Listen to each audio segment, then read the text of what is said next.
Stanford Prison Experiment. In the summer of 1971, inside the quiet psychology department of Stanford University, a prison was built. Not a real prison, at least not officially, just a mock one, constructed in the basement. Bare walls, barred doors, corridor, traps formed into a hallway of cells. It was supposed to be an experiment, just 2 weeks long, a simulation. What happened inside those walls would become one of the most disturbing demonstrations of human behavior ever recorded. Psychologist Philip Zimbardo designed the study to answer a single question: what happens when ordinary people are placed in positions of power over others? Is cruelty a personality trait, or does the situation itself breed cruelty? Zimbardo recruited 24 healthy, middle-class college students, volunteers with no criminal background, no mental health issues, no history of violence. They were paid $15 a day to participate in what they were told was a simple study about prison life.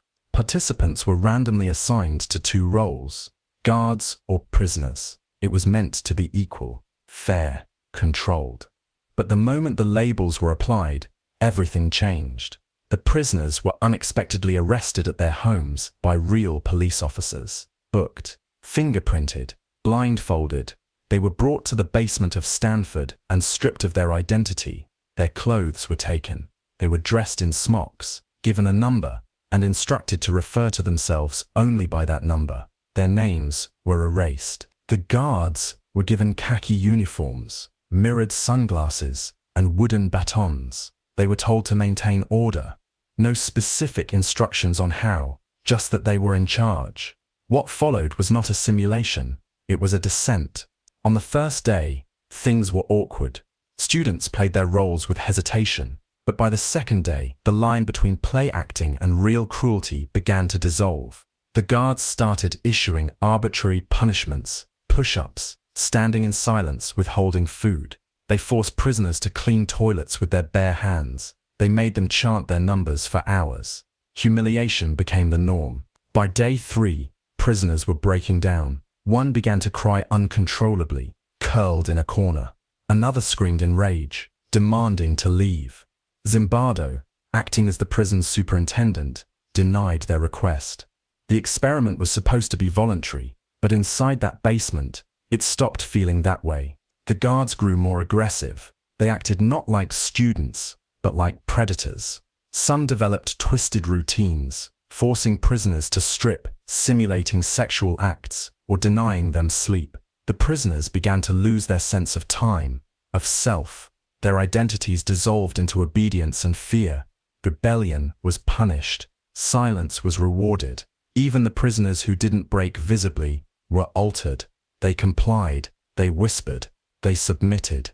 No one told the guards to be cruel. No one told the prisoners to obey, but they did because they believed it. By day 6, the situation had spiraled so far out of control that a graduate student, Christina Maslach, visited the prison and was horrified. She demanded the experiment be stopped. Zimbardo resisted at first. He had become so immersed in his role as warden that he had lost sight of the ethics, the damage, the reality. But eventually, he relented. The experiment, planned for 2 weeks, was shut down in less than 1. When the data was reviewed, the results were staggering. No participants, neither guard nor prisoner, had any previous record of violent behavior. Yet in the right environment, with the right roles, cruelty bloomed naturally, systematically, almost effortlessly. Zimbardo had proven more than he intended. Not just that power corrupts, but that systems shape people faster than people realize. The experiment revealed something chilling. We are not who we think we are. We are who we are allowed to become. In the wrong environment, you don't need to be a bad person to do bad things. You just need a role, a uniform, and permission.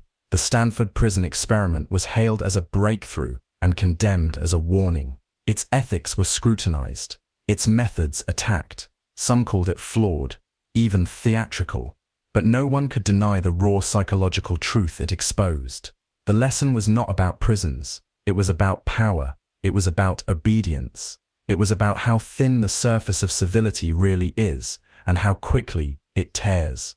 This experiment didn't happen in some distant totalitarian state. It happened in an American university, among bright, educated students. And yet, under the right conditions, they built a system of abuse in less than 48 hours. When given authority without accountability, people lose their empathy. When stripped of identity, people lose their resistance. And when no one intervenes, cruelty escalates, quietly, then rapidly. The Stanford Prison Experiment wasn't a look into a fake prison. It was a mirror, and what we saw staring back wasn't just disturbing, it was us.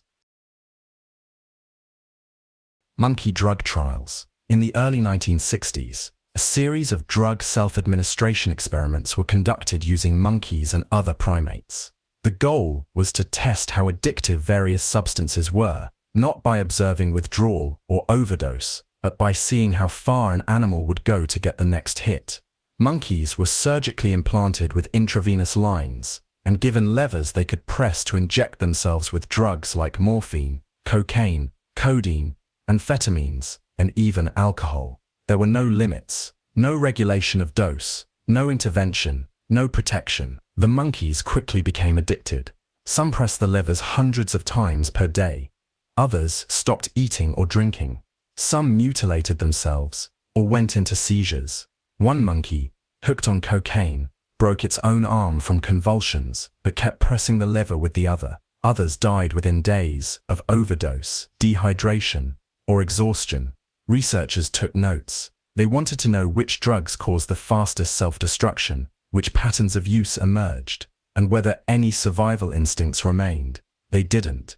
The monkeys weren't being trained. They weren't rewarded. They were simply given access and allowed to spiral until they couldn't move. The studies were later used to demonstrate how powerful addiction could become without human morality or social context. But the images of trembling primates injecting themselves to death raise deep ethical questions about how far science will go to observe suffering without stepping in. They weren't looking for healing. They were waiting for collapse.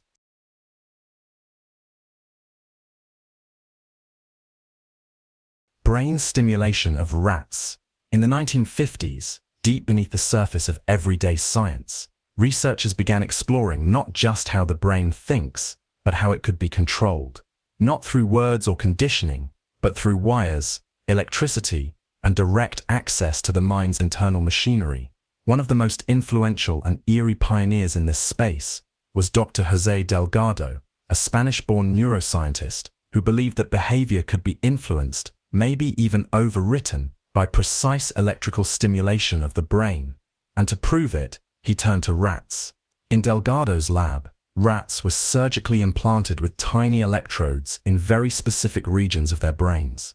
Each wire was carefully inserted, not randomly, but into areas associated with movement, reward, aggression, and fear. These weren't just sensors, they were remote control points.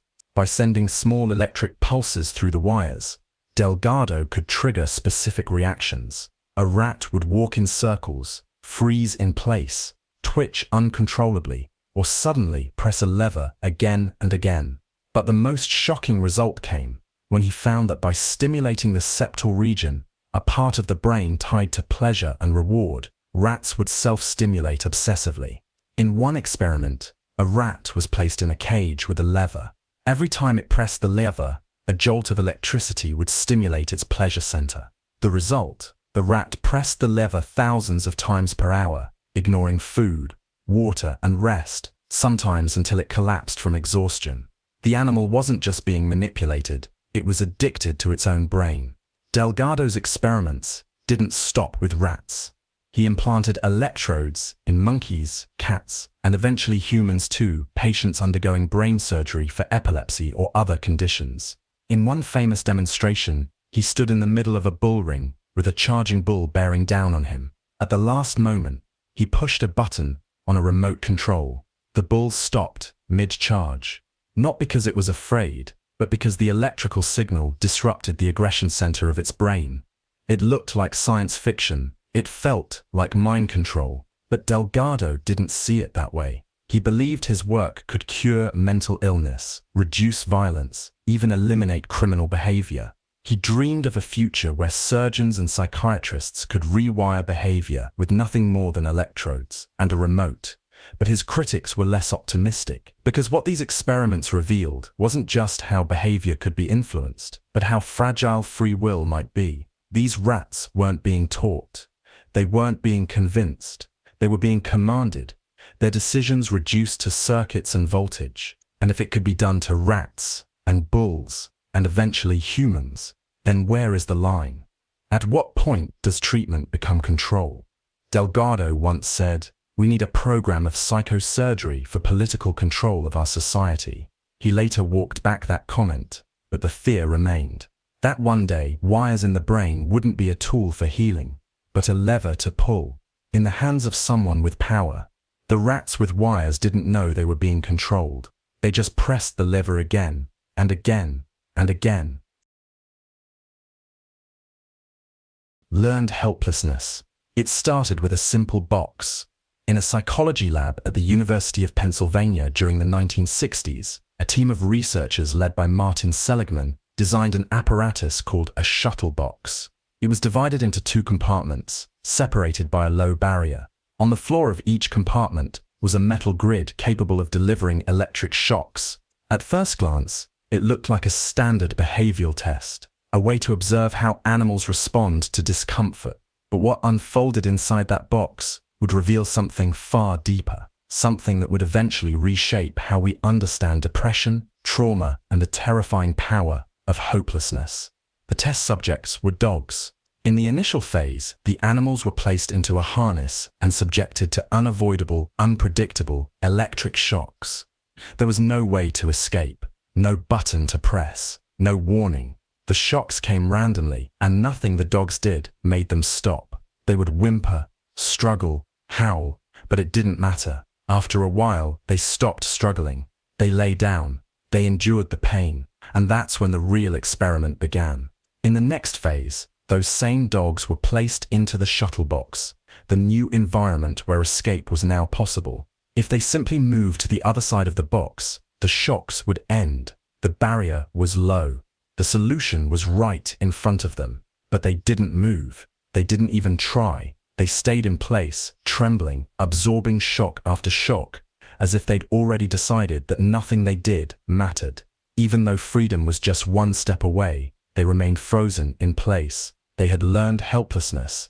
That term, coined by Seligman himself, would become a defining concept in psychology. The idea that if someone is repeatedly exposed to pain or failure that they can't control, they eventually stop trying to escape, not because they're weak, but because they've been trained by experience to believe that resistance is pointless. The implications were massive. What happened to those dogs wasn't just a quirk of animal behavior. It became a mirror for what happens to people. Abused children, war prisoners, trauma survivors, anyone trapped in systems where suffering becomes normalized. In later experiments, Seligman and his team found that dogs who had not experienced the inescapable shocks were quick to learn how to escape the box. They leapt the barrier easily. They were alert, cautious, and responsive. But those who had previously been broken never recovered unless they were physically shown again and again that escape was possible. Even then, some never tried. The study became a turning point in the understanding of depression. Before this, depression was often seen as laziness, weakness, or chemical imbalance.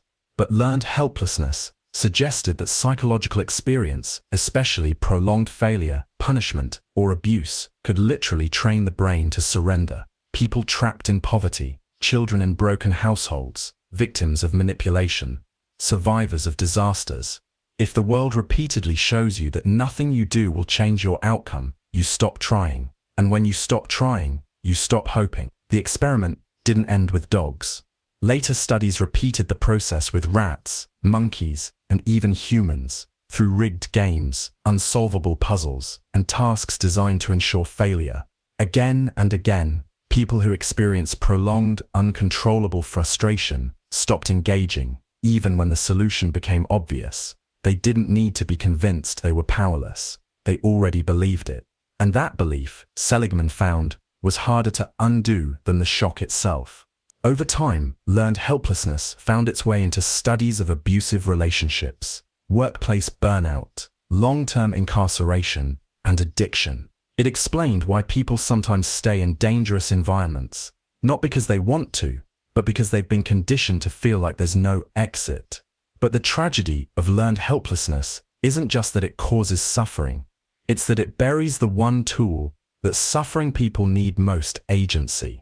The ability to act, to resist, to escape, to fight back. When that's gone, the person who remains might look calm from the outside, quiet, compliant, still, but inside, they are no longer choosing, they're enduring, just like the dogs in the box, just like the children in the silence, just like the mind that learned, somewhere along the way, that trying is the most painful act of all.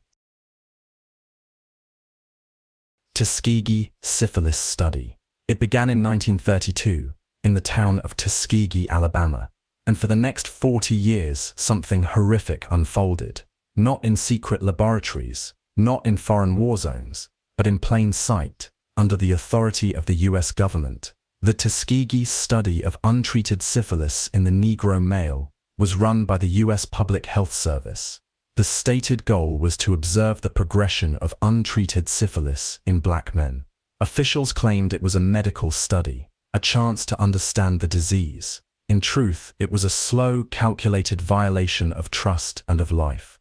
The study enrolled 600 African American men, most of them poor sharecroppers. 399 of them had syphilis, 2,000 did not.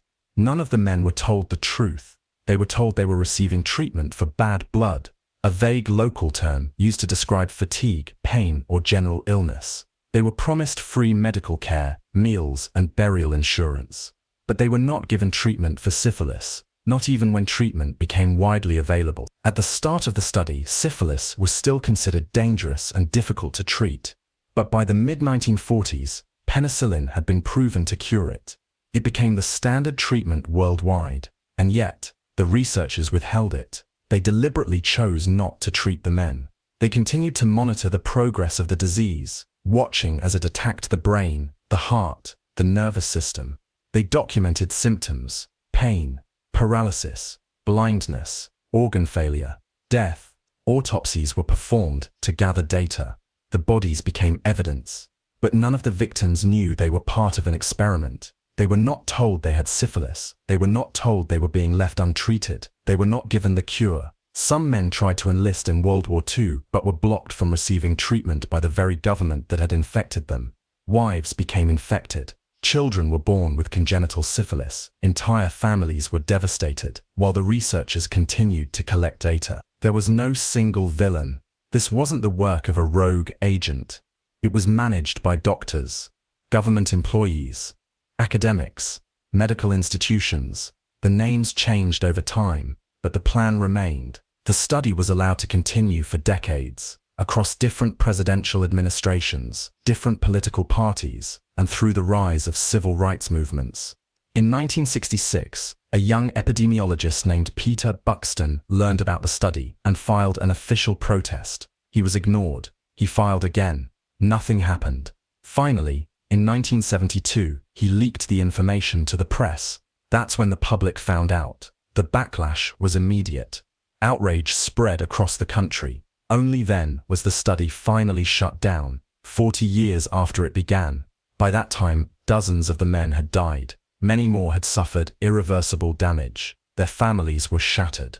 Trust in the medical system, especially among African Americans, was deeply broken. A formal investigation followed. In 1973, a class action lawsuit was filed. The government eventually settled, but no criminal charges were brought against the researchers. Not one. It wasn't until 1997, 25 years after the study ended, that President Bill Clinton formally apologized on behalf of the US government. By then, only 8 of the original victims were still alive. The Tuskegee study is one of the clearest examples of systemic abuse in modern medical history. It wasn't an accident. It wasn't a mistake. It was a decision, a choice maintained over 4 decades to let men suffer and die for the sake of observation. And what makes it especially disturbing is how ordinary it looked. There were no labs with torture devices, no dramatic experiments, just clinics, paperwork, doctor visits, smiles, promises of care. But behind those smiles was silence, and that silence was deadly. This wasn't about science. It was about power, about who has the right to know the truth, about who gets to be protected and who gets studied like a lab rat in human skin. Even today, the shadow of Tuskegee lingers. In many communities, especially black communities in America, there's still deep mistrust toward medical institutions. Some of that mistrust traces directly back to this experiment. And it's not paranoia, it's history. Tuskegee didn't fail because the science was wrong. It failed because the ethics were absent. The subjects were treated as objects, as bodies, as data points. And no matter how quietly it was done, no matter how clean the forms looked or how polite the doctors sounded, it was still a slow, clinical act of harm. An experiment that let people die, not because there was no cure, but because the men chosen to suffer were never meant to be saved. Project MK Ultra. It began with a fear, the fear that the human mind could be hacked. During the Cold War, US intelligence officials were panicked by rumors, whispers that enemy governments, Soviet Russia, Communist China, North Korea, had developed secret techniques to control minds, to extract confessions, erase memories, or even turn men into unknowing assassins. The fear wasn't entirely paranoid. American prisoners of war in Korea had confessed to crimes they hadn't committed.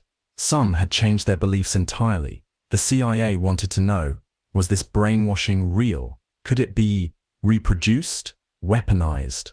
And so they launched a secret program, a sprawling, tangled, deeply disturbing effort to unlock, invade, and control the human mind. The name was MK Ultra.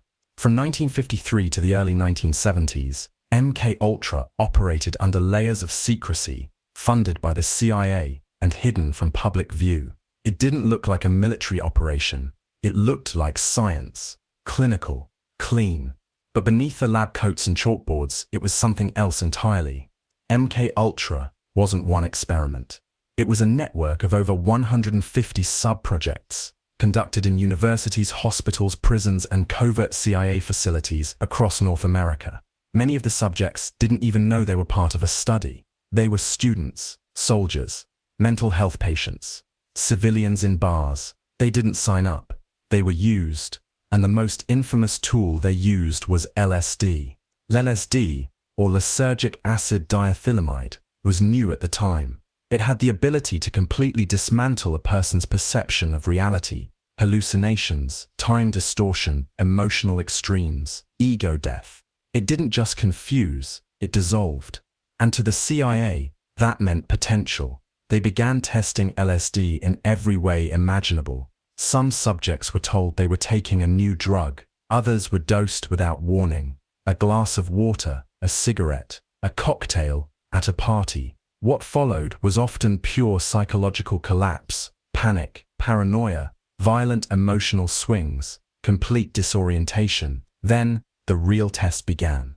Subjects were observed through one-way mirrors, sometimes alone, sometimes with agents sitting calmly beside them, asking questions, pushing their thoughts into stranger directions. In other versions, subjects were bombarded with strobe lights, disorienting sounds, or placed in isolation for hours, sometimes days on end. This wasn't observation, it was manipulation. The goal wasn't to see what happens, it was to see how far they could go. In one case, a subject was kept awake for over 70 hours, dosed repeatedly, interrogated under the effects. Another was kept in a sensory deprivation tank, on LSD, until he begged to know whether he was alive or dead. And in the most twisted branch of the program, Operation Midnight Climax, CIA agents used prostitutes on the agency's payroll to lure unsuspecting men to apartments wired with microphones and hidden cameras. Once inside, the men were secretly dosed with LSD.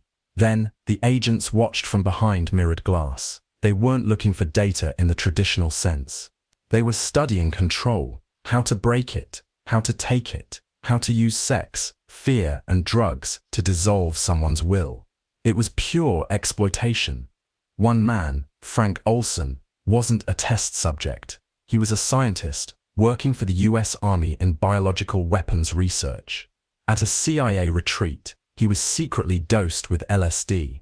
He didn't know. Within days, he began to unravel. He questioned the work he had done. He grew paranoid, distrustful. Then, in a hotel room in New York, he fell or was pushed out of a 13th-story window. The official story was suicide, but later evidence, including a second autopsy, suggested foul play. Olson's death became a symbol of MK Ultra's darkness, a man shattered by the very institution he served, and possibly silenced by it. But Olson was just one of many. At Montreal's Allen Memorial Institute, psychiatrist Dr. Ewan Cameron received CIA funding to carry out Sub-Project 68. Here, patients seeking treatment for anxiety or depression were unknowingly subjected to a process called psychic driving. Step 1. Induce regression. Patients were put into drug-induced comas lasting up to 60 days. While unconscious, they were injected with high doses of LSD or other psychoactive drugs. Step 2. Break the identity. When awake, they were subjected to electroconvulsive therapy at levels far beyond the norm. The goal wasn't to stabilize, it was to erase. Step 3. Reprogram. Once minds were wiped clean or damaged enough, recordings were played through headphones, over and over again, for hours a day. Repetitive messages like, "You are not a bad person," or "You will not be afraid," were looped thousands of times. It sounds absurd, even fictional, but it was real, and it was devastating. Some patients forgot how to speak. Some lost control of basic functions. Others never recovered their memories or sense of self. They came in for help. They left as ghosts of who they were. The full scope of MK Ultra's experiments may never be known.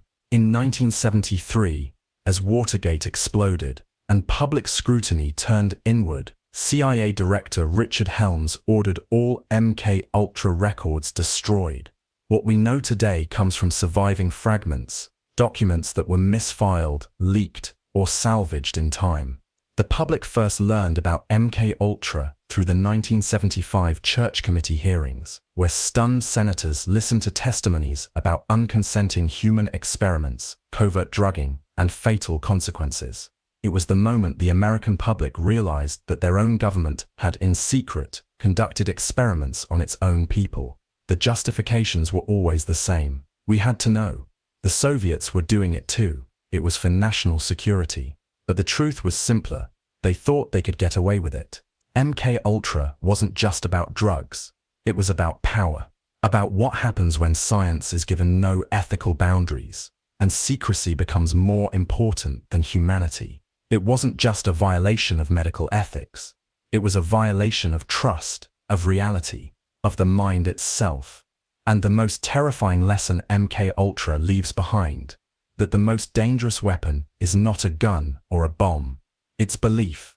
Because once someone believes you're in control of their mind, you don't need to chain their body. You already own them. Little Albert Experiment. In a small room inside Johns Hopkins University, a baby was placed on a mattress. His name was Albert. He was 9 months old, healthy, calm, smiling. He had no idea what was about to happen, and no way to defend himself from it.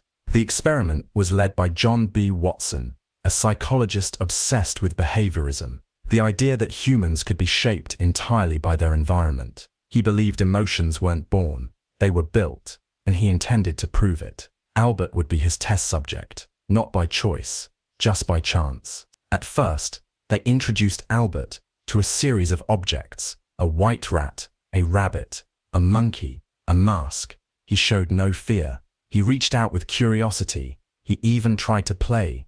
But Watson didn't want peace. He wanted transformation, so he chose the rat. Every time Albert touched the rat, the experimenters struck a steel bar behind him with a hammer. The sound was sudden, jarring, loud enough to make the baby cry instantly. Not once, not twice. Repeatedly, until the association was complete. After several sessions, they brought the rat back, but without the noise. Albert saw it, and he cried. He backed away. He showed clear fear. The rat hadn't changed, but his brain had. This is what Watson wanted, a conditioned fear response, a manufactured phobia. The damage didn't stop there. Soon Albert began reacting the same way to anything that looked like the rat. Rabbits, dogs, a fur coat, even a Santa Claus mask with a white beard. The fear had generalized. His emotional response was no longer specific. It had spread. His mind was now wired to fear anything soft, white, and fuzzy. Watson had made his point. Emotions, he claimed, could be engineered. But he had no interest in fixing what he broke. The experiment ended without any attempt to reverse the conditioning. Albert was taken away. The fear remained. No treatment, no debrief, just a paper, a lecture, and applause from colleagues. What makes this experiment so disturbing isn't just the manipulation of a baby's emotions.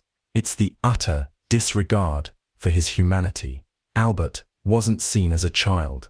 He was data, a vessel for a theory. And in that cold laboratory, fear was not discovered. It was built, deliberately, mechanically. The little Albert experiment wasn't just unethical. It was a blueprint for how emotion can be weaponized, how innocence can be shattered, not by accident, but by design. This was the moment psychology crossed a line, and it never really went back. Electroshock therapy experiments. The setup was simple. A chair, a few straps, electrodes placed on the head, a machine humming quietly in the corner, then a switch, and a body jolting violently. This was not punishment, not torture in the legal sense. It was called treatment.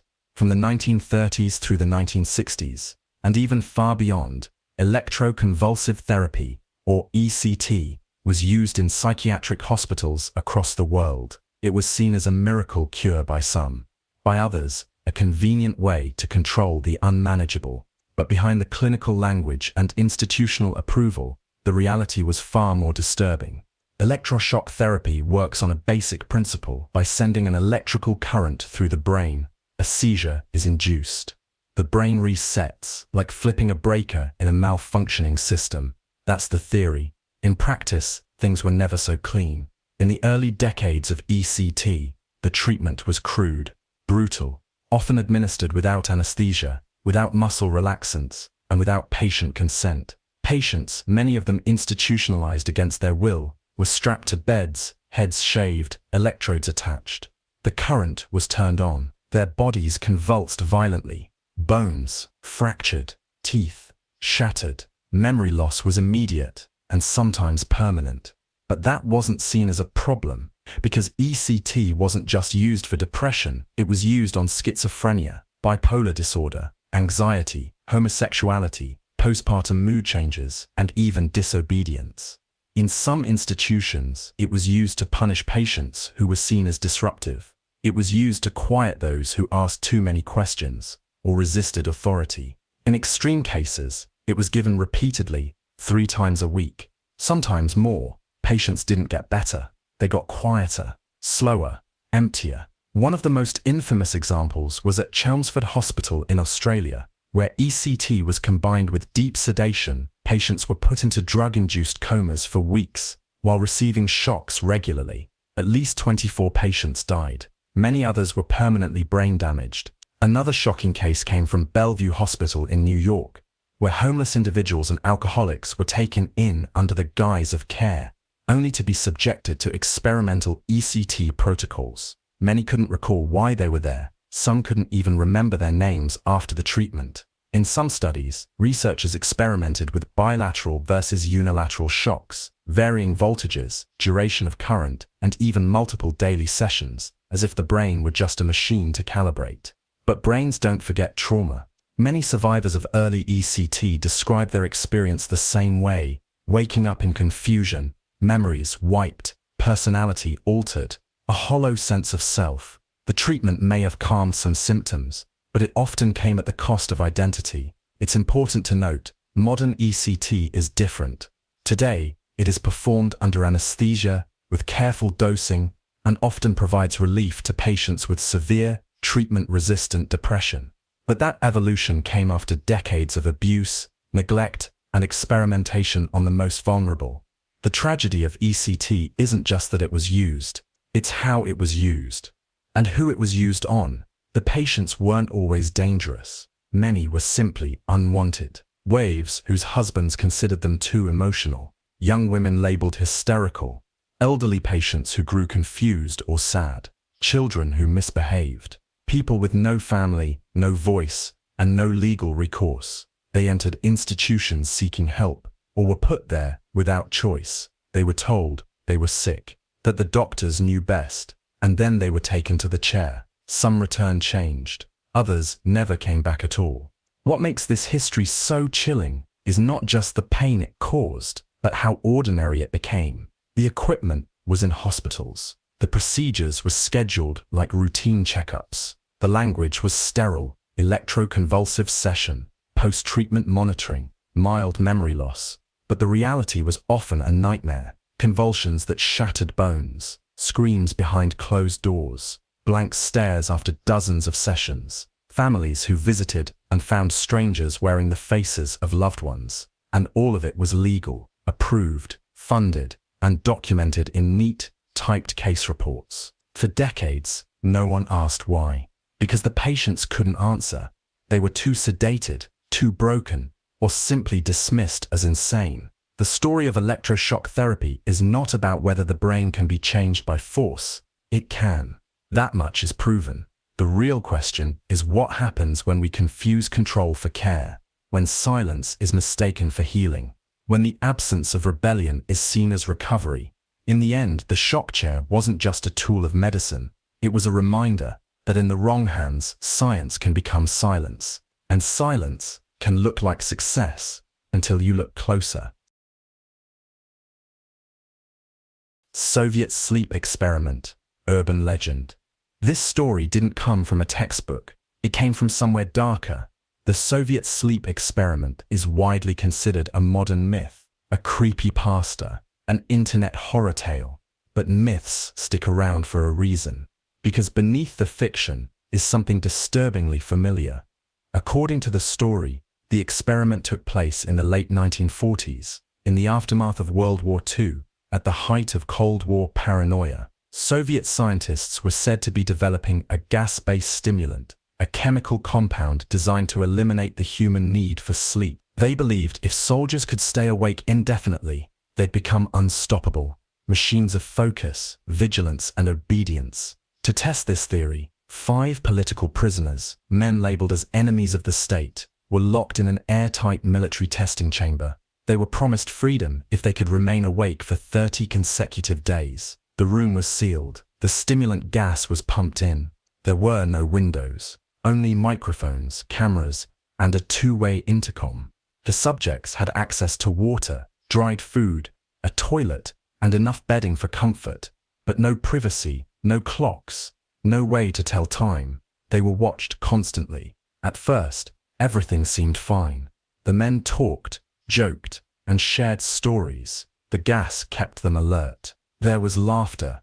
Suspicion was low. Their behavior was mostly normal for the first 3 days. But then things began to shift. By day 5, their tone changed. The men grew paranoid, convinced they were being lied to. They began to whisper to themselves, not in fear, in obsession. One man started pacing in tight circles. Another stared into a corner for hours, unblinking. By day 6, their conversations turned dark. Delusions, hallucinations, fragmented memories. They began to accuse each other of sabotage, of betrayal. Trust broke down. Then came the silence. One of the subjects described in the story as once charismatic and talkative stood up and began screaming. He howled for 3 hours straight, until his voice collapsed into a series of wet gasps. He kept moving his mouth, but no sound came out. Later, they discovered he had torn his own vocal cords. After that, the chamber grew quiet. Too quiet. The remaining subjects stopped talking. They stopped responding to the intercom. The only sounds were the rustle of fabric, the occasional shuffling of bare feet, and the low, ever-present hiss of the gas. Researchers suspected something had gone wrong with the system. Then they looked at the oxygen consumption. It was still normal. The men were alive, just not communicating. On day 15, the researchers made a decision. They turned off the gas, announced they would open the chamber, and that's when the screaming returned. A chorus of voices begging them to turn the gas back on, pleading, screaming, threatening. One of them shouted, "Fee! No longer want to be freed. Fee!" What the researchers saw, when they finally opened the door, became the centerpiece of the legend. The scene was horrifying. One subject was dead. The others were alive, but barely recognizable. They had torn flesh from their arms and legs, ripped muscle down to the bone. Their abdomens had been opened, organs partially removed, but not in panic or pain, in precise, almost surgical mutilation. Yet none of them had attempted to escape. Their eyes were wild. They smiled when the light hit them.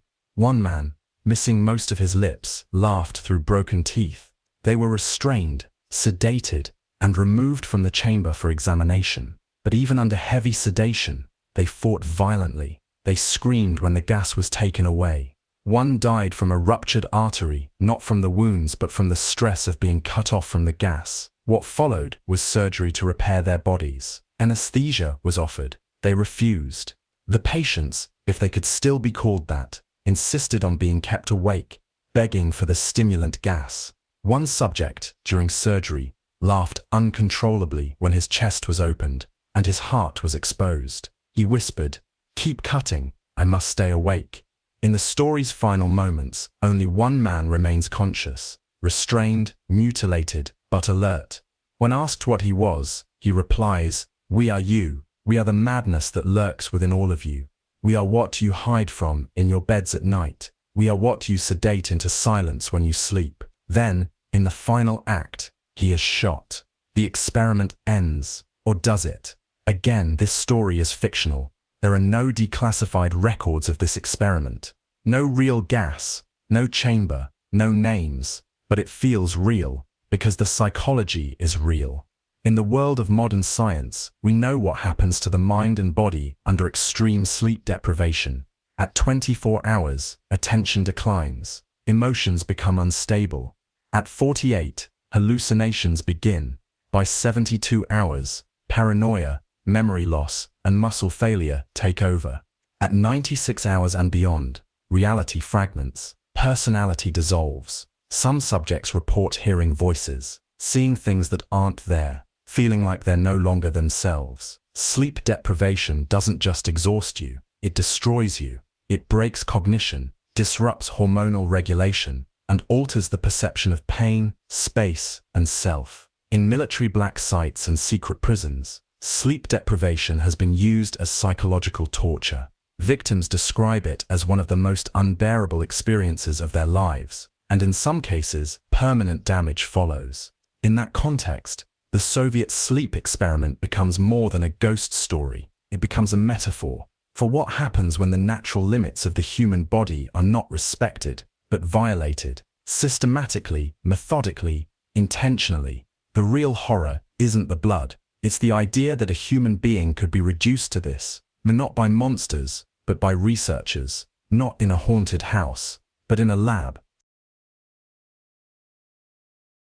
Harlows isolation experiments. In the 1950s and 60s, at a university lab in Wisconsin, a series of experiments were carried out that would become some of the most disturbing in the history of psychology.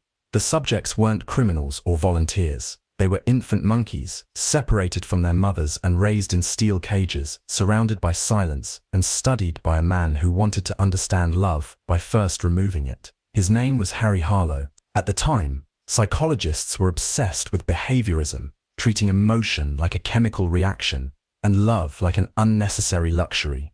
Many believed that affection, especially between a mother and child, was secondary to basic needs like food and warmth. Harlow disagreed.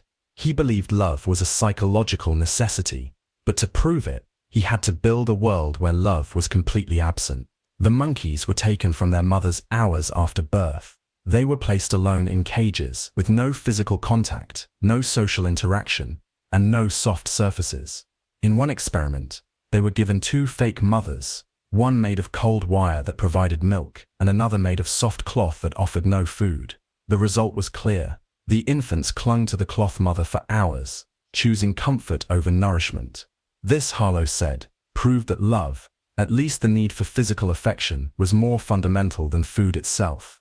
But that was just the beginning. The real horror came in what he called the pit of despair. That was the actual name he gave it. It was a small vertical chamber, made of stainless steel, with walls that sloped inward to prevent escape. Once a monkey was placed inside, it couldn't see anything but its own reflection. There was no light, no sound, no warmth, just a steel floor, a closed top, and time. The monkeys were locked inside for days, sometimes weeks. Some sat frozen, some rocked back and forth, some tore at their own fur, and some stopped moving altogether. When they were finally released, most of them never recovered. They didn't socialize, they didn't respond to touch, they didn't seek affection, they stared into corners. They rejected other monkeys. Some stopped eating, others died within days of being freed. Harlow had managed to simulate what he called clinical depression in a creature that once sought nothing but connection. The deeper he went, the darker it got. In later experiments, he introduced what he called rape racks, mechanical devices used to forcibly mate the female monkeys that had been previously isolated. He wanted to see if maternal instincts could override the damage. They couldn't. Many of the mothers ignored their babies. Some abused them. One crushed her infant's skull against the floor. Others let their offspring starve. It wasn't just that the monkeys had changed. It was that something had been erased. The ability to love had been removed, and nothing took its place. Harlow's research was widely published. His findings helped shape early understandings of attachment theory, child development, and mental illness. But at what cost? He was hailed as a pioneer, even as critics called his work monstrous. He seemed unbothered. He once said, "I don't think I tortured any animals. We did what had to be done." But what had to be done? Could love only be proven by its absence? Could we only understand affection by first building a world without it? The infant monkeys in Harlow's lab didn't just show us the importance of love. They showed us what happens when it's removed completely. They showed us that emotional damage is not abstract, it's measurable, visible, and often permanent. And perhaps most haunting of all, they showed us how far someone will go in the name of science, if no one tells them to stop.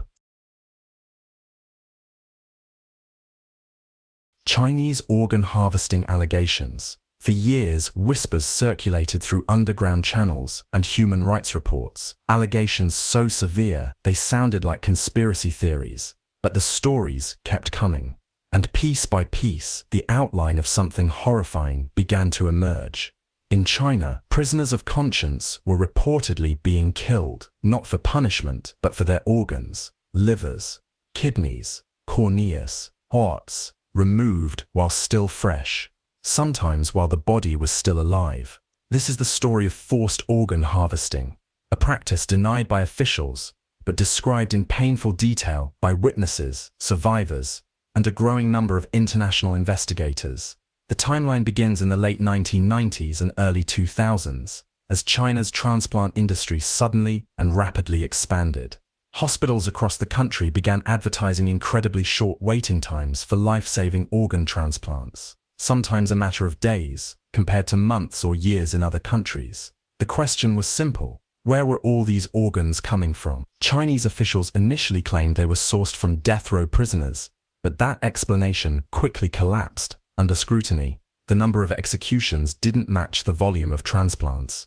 There were far too many organs. Then, new testimony began to emerge from doctors, former police, and investigators. They told a different story, one involving prisoners of conscience, including Uyghur Muslims, Tibetan dissidents, house church Christians, and most prominently, Falun Gong practitioners, a spiritual group targeted by the Chinese government since 1999. These groups were imprisoned in massive numbers. Many were never officially charged. They disappeared into camps, re-education centers, and secret detention facilities. And inside those walls, they were reportedly subjected to blood tests. organ scans, and tissue typing, medical exams, with no therapeutic purpose, not to treat them, but to catalogue them. Eyewitnesses described how certain prisoners were suddenly taken away and never seen again. Medical professionals from outside China who conducted transplant research were puzzled. How could matches be found so quickly? How could surgeries be scheduled so precisely? Because the matches were already waiting.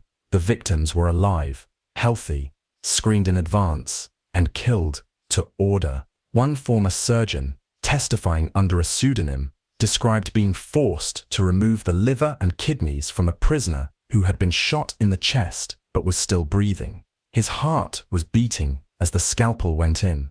He died on the operating table, not from execution, but from extraction. International investigators, including a tribunal in London in 2019, concluded that forced organ harvesting has occurred for years and may still be ongoing. The China Tribunal, chaired by Sir Geoffrey Nice, who previously prosecuted war crimes in The Hague, examined years of evidence. Its conclusion was chillingly clear. Forced organ harvesting has been committed for years throughout China, on a significant scale, and Falun Gong practitioners have been one, and probably the main source of organ supply. The Chinese government has repeatedly denied the allegations, calling them politically motivated. In recent years, it has announced reforms, claiming that only voluntary donors are now used. But independent audits and undercover investigations continue to raise serious doubts. The ethical violation is staggering. Organ donation is supposed to be a sacred exchange, one life giving to save another. But in this system, human beings are reduced to spare parts, their bodies stripped for profit, their deaths timed for surgical convenience. It's not just unethical, it's industrialized murder.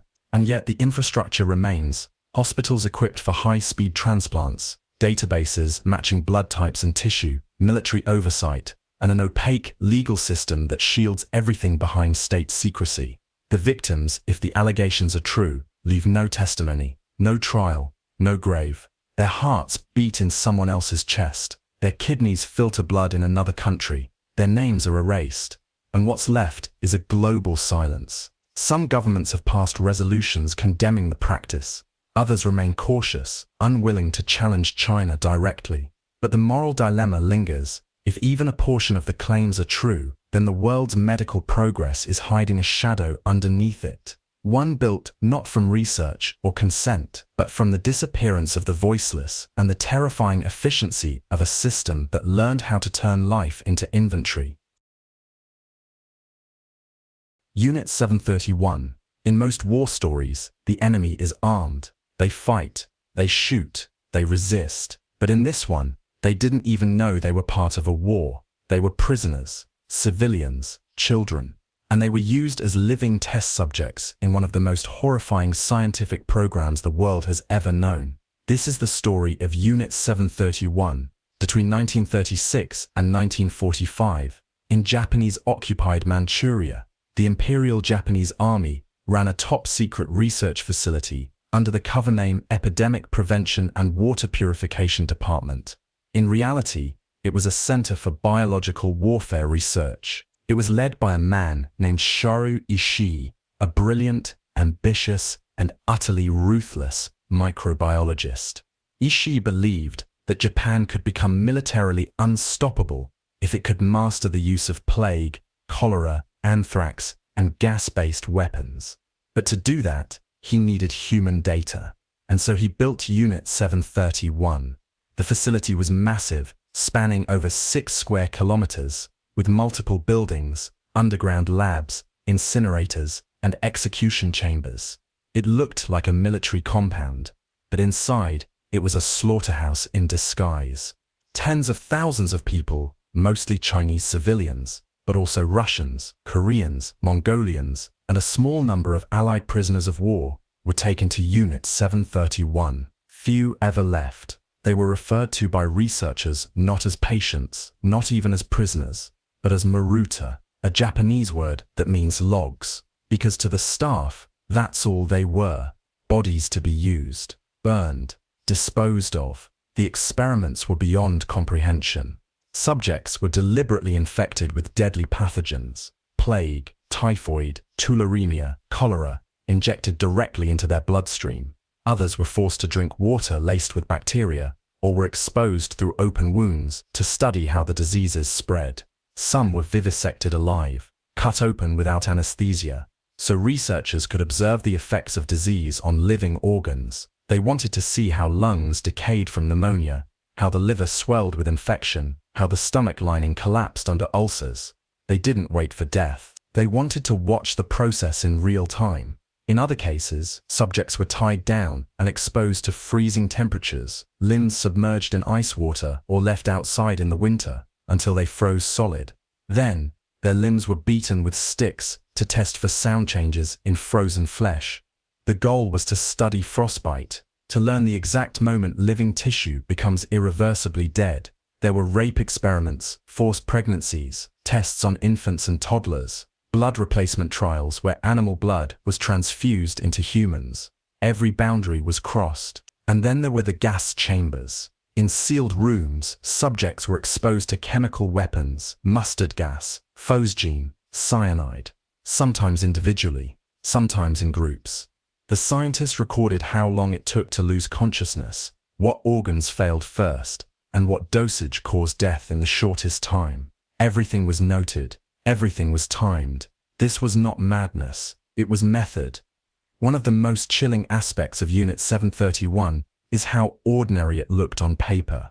Researchers wore lab coats, they used clipboards, they used timers and microscopes and medical equipment. They wrote academic reports. It wasn't chaotic torture, it was organized science, just without humanity. Shiroishi justified it all in the name of national survival.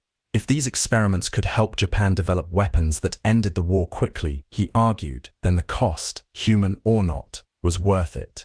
By the time Unit 731 was dismantled in 1945, it had conducted experiments on an estimated 10,000 to 12,000 people, not including the victims of field tests in surrounding villages, where bombs filled with plague-infested fleas were dropped from planes. Entire communities were wiped out just to test delivery methods. And then, it disappeared. When Japan surrendered, the US government made a choice. Instead of prosecuting Ishii and his team for war crimes, they granted them immunity in exchange for their research.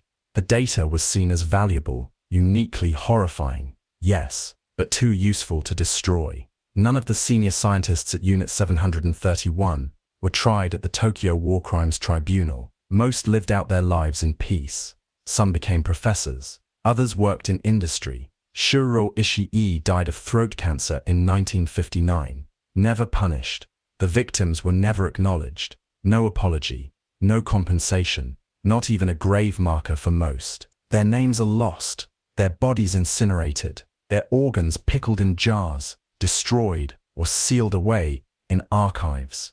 The story of Unit 731 forces us to confront a truth that science rarely wants to admit. That knowledge by itself is not good. That a white coat does not equal morality. That a lab can become a torture chamber. The moment you remove consent, ethics, and empathy. Unit 731 wasn't about madness. It was about control, precision, and the belief that progress justifies pain. It was science stripped of soul. And in the echo of those gas rooms, we're left with one question. What is the line between research and evil, and how many people must die before we admit we crossed it? Dutton and Aaron's Suspension Bridge Study. There is a bridge that stretches across the mouth of San Francisco Bay, its red towers rising through the fog like silent sentinels. To the world, the Golden Gate Bridge is a symbol of beauty, an architectural marvel, a postcard-perfect landmark. But to those who know its history, it has another name, the Bridge of No Return. Since its opening in 1937, the Golden Gate Bridge has become one of the most lethal suicide sites in the world. Over the decades, more than 1,700 people have jumped from its edge, plunging 245 feet into the freezing waters below. The fall lasts just 4 seconds. The impact is almost always fatal. For years, the city treated it as a tragic statistic, a quiet tragedy. But not everyone saw it that way. Some researchers saw the bridge as a place to study death, to observe what pushes a person to the edge and what happens in those final moments. Among the most disturbing cases was an unofficial psychological profile project conducted by mental health experts and coroners throughout the mid to late 20th century. After each jump, investigators would collect personal items, notes, and testimonies from family members, trying to build a model of suicidal behavior. But there was one haunting discovery that surfaced over and over. Those who survived the fall, less than 2%, almost always said the same thing. The moment they let go, they regretted it. One survivor said, "The second my hands left the railing, I wanted to live." Another said, "All I could think on the way down was, I hope I survive. I don't want to die." These confessions shook researchers because they revealed that the act of jumping wasn't always rooted in a firm decision. It was often an impulsive moment, a flash of despair, magnified by isolation, silence, and the eerie pull of the bridge itself. And the bridge doesn't just allow jumps, it draws them. The walkways are quiet, the railings are low, and the view, fog, ocean, steel, is vast and empty. People describe the bridge as calling to them, not with sound, but with stillness. In 2003, a document known as the Bridge Rail Foundation report was leaked, revealing that authorities had long known the bridge's suicide statistics, and that engineers had actively debated building barriers for decades. But there were concerns. It would ruin the view. It would be too expensive. It might make the bridge feel less majestic, and so the deaths continued. Over time, the Golden Gate Bridge became more than a structure. It became a case study in public apathy, in the psychology of suicide, and in the failure to act when tragedy becomes routine. But it also became a canvas for one of the darkest experiments in passive observation. What happens when you allow a structure to facilitate death and do nothing? Researchers mapped patterns. People often jumped from similar spots, especially the area just past the South Tower. Some folded their jackets neatly before jumping. Others left notes with heartbreaking clarity. "I'm sorry. This is not your fault. I just want the pain to stop."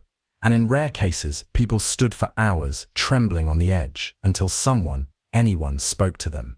Many of those people lived. That fact led to another revelation: intervention, even brief, often works. Studies showed that just a few moments of human connection, one word, one question, could interrupt the spiral long enough to save a life. Despite that, the bridge remained unchanged for decades. The deaths continued. Tourists passed by, commuters crossed, and beneath them, a silent toll was being collected. No announcement, no sirens, just a body slipping through fog and wind and falling into silence. It wasn't until 2018, after 80 years of deaths, that construction began on a suicide barrier. Not because a single study demanded it, but because public pressure finally outweighed bureaucratic inertia. The barrier is now nearly complete. Steel netting stretched beneath the deck, designed not to punish, but to catch. But it came too late for thousands. The suicidal bridge is not an experiment in a lab, it's a real place. A public structure that became a quiet accomplice to despair. A place that reflected how society treats mental illness with distance, discomfort, and delay. No electrodes, no wires, no drugs, just silence, and a decision that could have been reversed if someone had acted 1 second sooner. Operation Midnight Climax, MK-Ultra. In the early 1950s, the CIA was no longer just collecting secrets. It was trying to control them. Mind control, real, functioning, behavioral control, became the new obsession inside its most secretive program, MK-Ultra. But one subproject took the darkness even further. It combined LSD, surveillance, and sexual manipulation, hidden behind fake curtains and one-way mirrors. It was called Operation Midnight Climax. The setup sounds like fiction, but it wasn't. The CIA rented out safe houses in San Francisco and later New York City. From the outside, they looked like ordinary apartments. Inside, they were surveillance traps. The windows were sealed, the walls were bugged, Behind a mirrored glass, a CIA agent would sit for hours, sipping whiskey, watching strangers lose their grip on reality. Here's how it worked. The CIA hired sex workers to lure unsuspecting men back to the safe houses. These men, often chosen for their isolation, their vulnerability, or just their bad luck, believed they were paying for a night of intimacy. They didn't know they were walking into an experiment. Without their consent or knowledge, they were dosed with LSD. Sometimes the drugs were slipped into drinks, other times into cigarettes or food. Within minutes, the effects would take hold. Colors warped, thoughts spiraled, time stretched into hallucinations. Some became paranoid, others euphoric, a few broke down entirely. And the whole time, someone was watching. The agents observed from behind mirrored glass, recording every word, every touch, every breakdown. They weren't just interested in the drug's effects. They wanted to see how LSD altered trust, resistance, and sexual behavior. Could a person be more easily manipulated when high? Could they be persuaded to talk, to confess, to obey? The answers weren't clean. The results weren't scientific.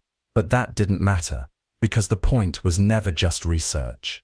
It was control. CIA operatives called it the most fun they'd ever had. The safe houses weren't just laboratories, they were playgrounds. Agents would drink while on the job, make jokes through the speaker system, and mock the men they were studying. It was exploitation under the thin veil of intelligence work. No paperwork, no accountability, no ethics. Some victims were repeat targets.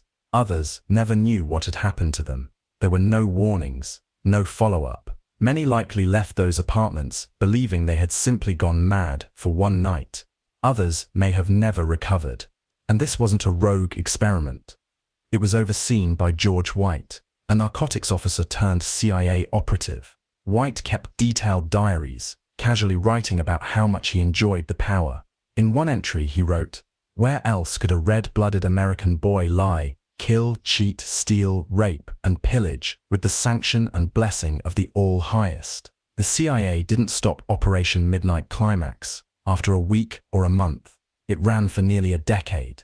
Eventually, internal pressure and shifting politics shut it down. But, by then, hundreds of people had been unknowingly dosed and observed. Many were left psychologically damaged. Some disappeared. None were ever officially acknowledged. Operation Midnight Climax was buried under layers of denial and redacted reports. Most details didn't emerge until the 1970s, when congressional investigations into CIA abuses began tearing open decades of hidden files. Even then, much of what happened remains classified or lost. The name itself, Midnight Climax, sounds like a cruel joke. And that's exactly what it was. A weaponization of intimacy, a government-funded trap, a program that used sex and psychedelics not to heal minds, but to fracture them, for data, for leverage, and for entertainment. In the end, the victims weren't enemy spies or terrorists. They were ordinary men, strangers looking for connection in a dark city, unknowingly caught in something much darker. They thought they were paying for a night of pleasure. What they got was a trip they never asked for. Euthanasia device trials. It was small, white, almost elegant.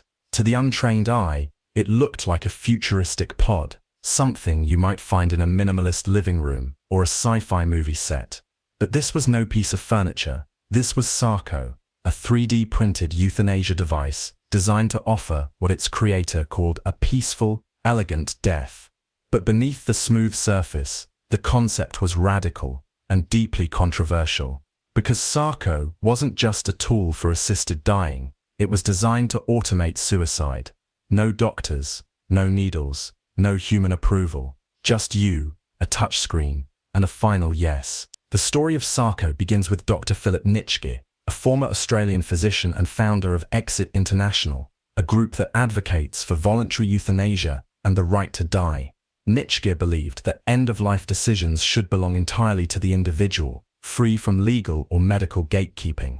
He envisioned a machine that could deliver a quick, painless death without requiring permission from doctors, governments, or institutions. And so Sarko was born. The machine works on a chillingly simple principle: oxygen deprivation. Once inside, the user answers a series of questions on a digital display, confirming they are choosing death of their own free will. After final confirmation, the machine floods the interior with nitrogen gas, quickly reducing oxygen levels to below 1%. The brain, deprived of oxygen, but not receiving a panic signal from carbon dioxide buildup, loses consciousness in seconds. Death follows within minutes. To its advocates, Sarko is the ultimate expression of bodily autonomy. To its critics, it's something else entirely: a suicide vending machine. Medical professionals raised concerns almost immediately. The process bypasses the psychological and medical evaluations traditionally required for assisted dying. It removes safeguards. It removes hesitation, and it opens the door to irreversible decisions made in moments of despair. Supporters countered that those safeguards are often barriers, tools of control, not compassion. They argued that terminally ill patients, or those suffering from unbearable psychological pain, should not have to beg for the right to die. They should have a dignified option on their terms. But the device's clinical neutrality was what made it so disturbing. Sarko isn't messy. It doesn't involve pills or blood or violence. It's quiet, clean, sterile. And that sterility raises ethical alarms because it sanitizes the act of death. It presents suicide not as a tragedy or last resort, but as a feature. In countries like the Netherlands and Switzerland, where euthanasia laws are more permissive, Sarko attracted real attention. Trials were proposed, prototypes were tested, exhibitions showcased the pod as a bold innovation. One version even included virtual reality previews, allowing users to experience the simulated moment of death, sinking into darkness, calmly and silently.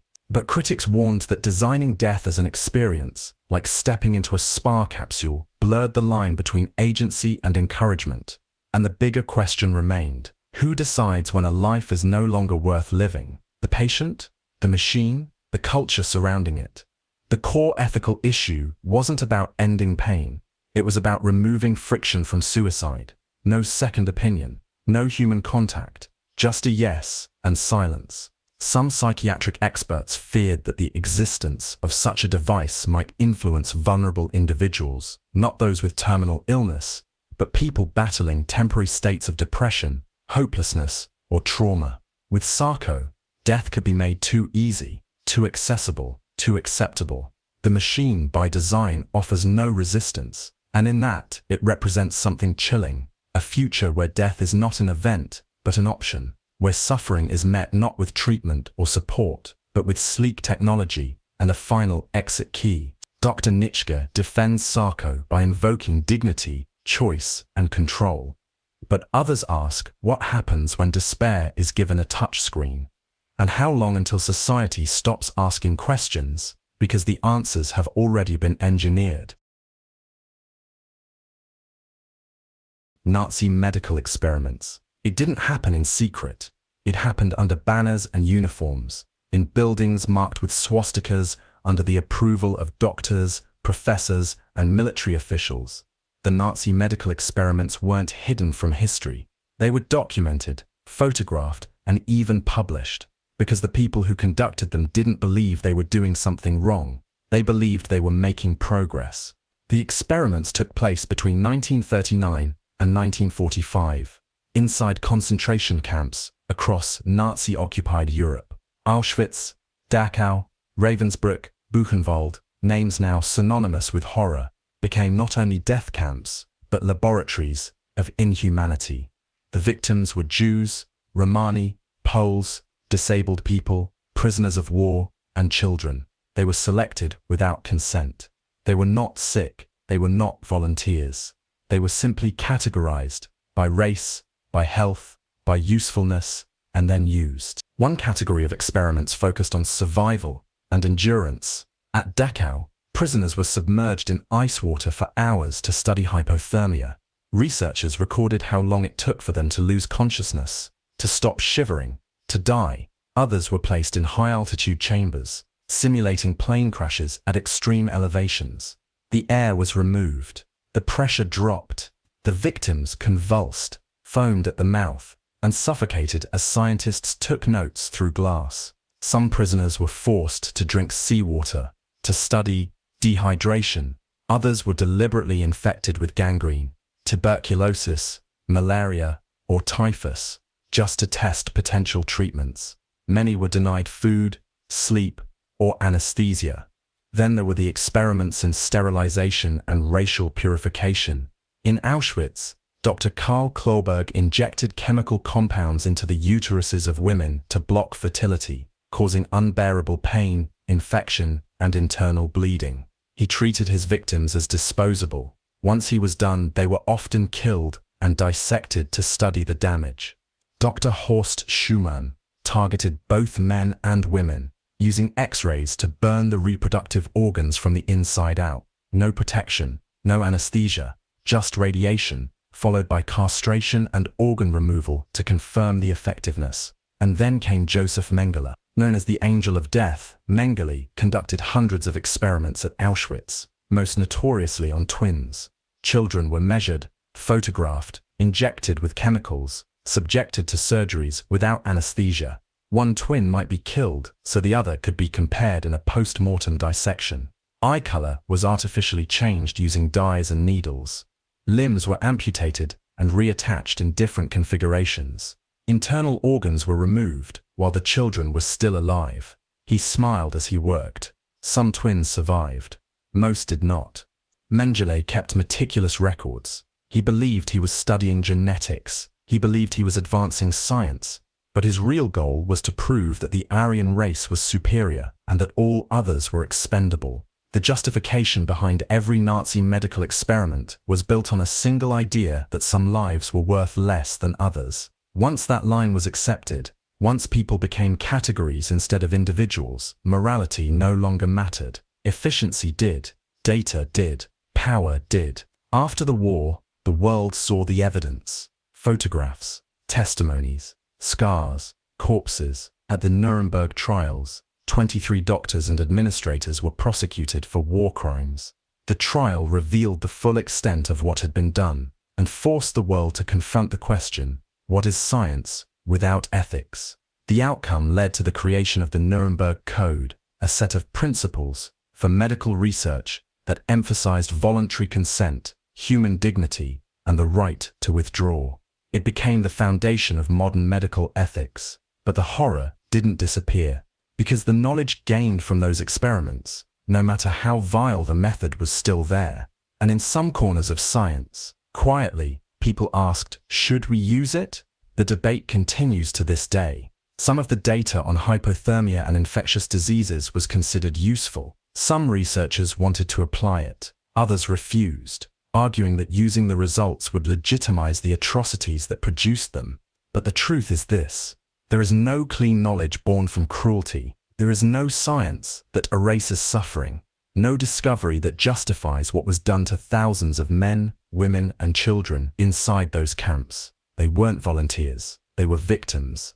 And the men in white coats weren't healers. They were executioners with stethoscopes.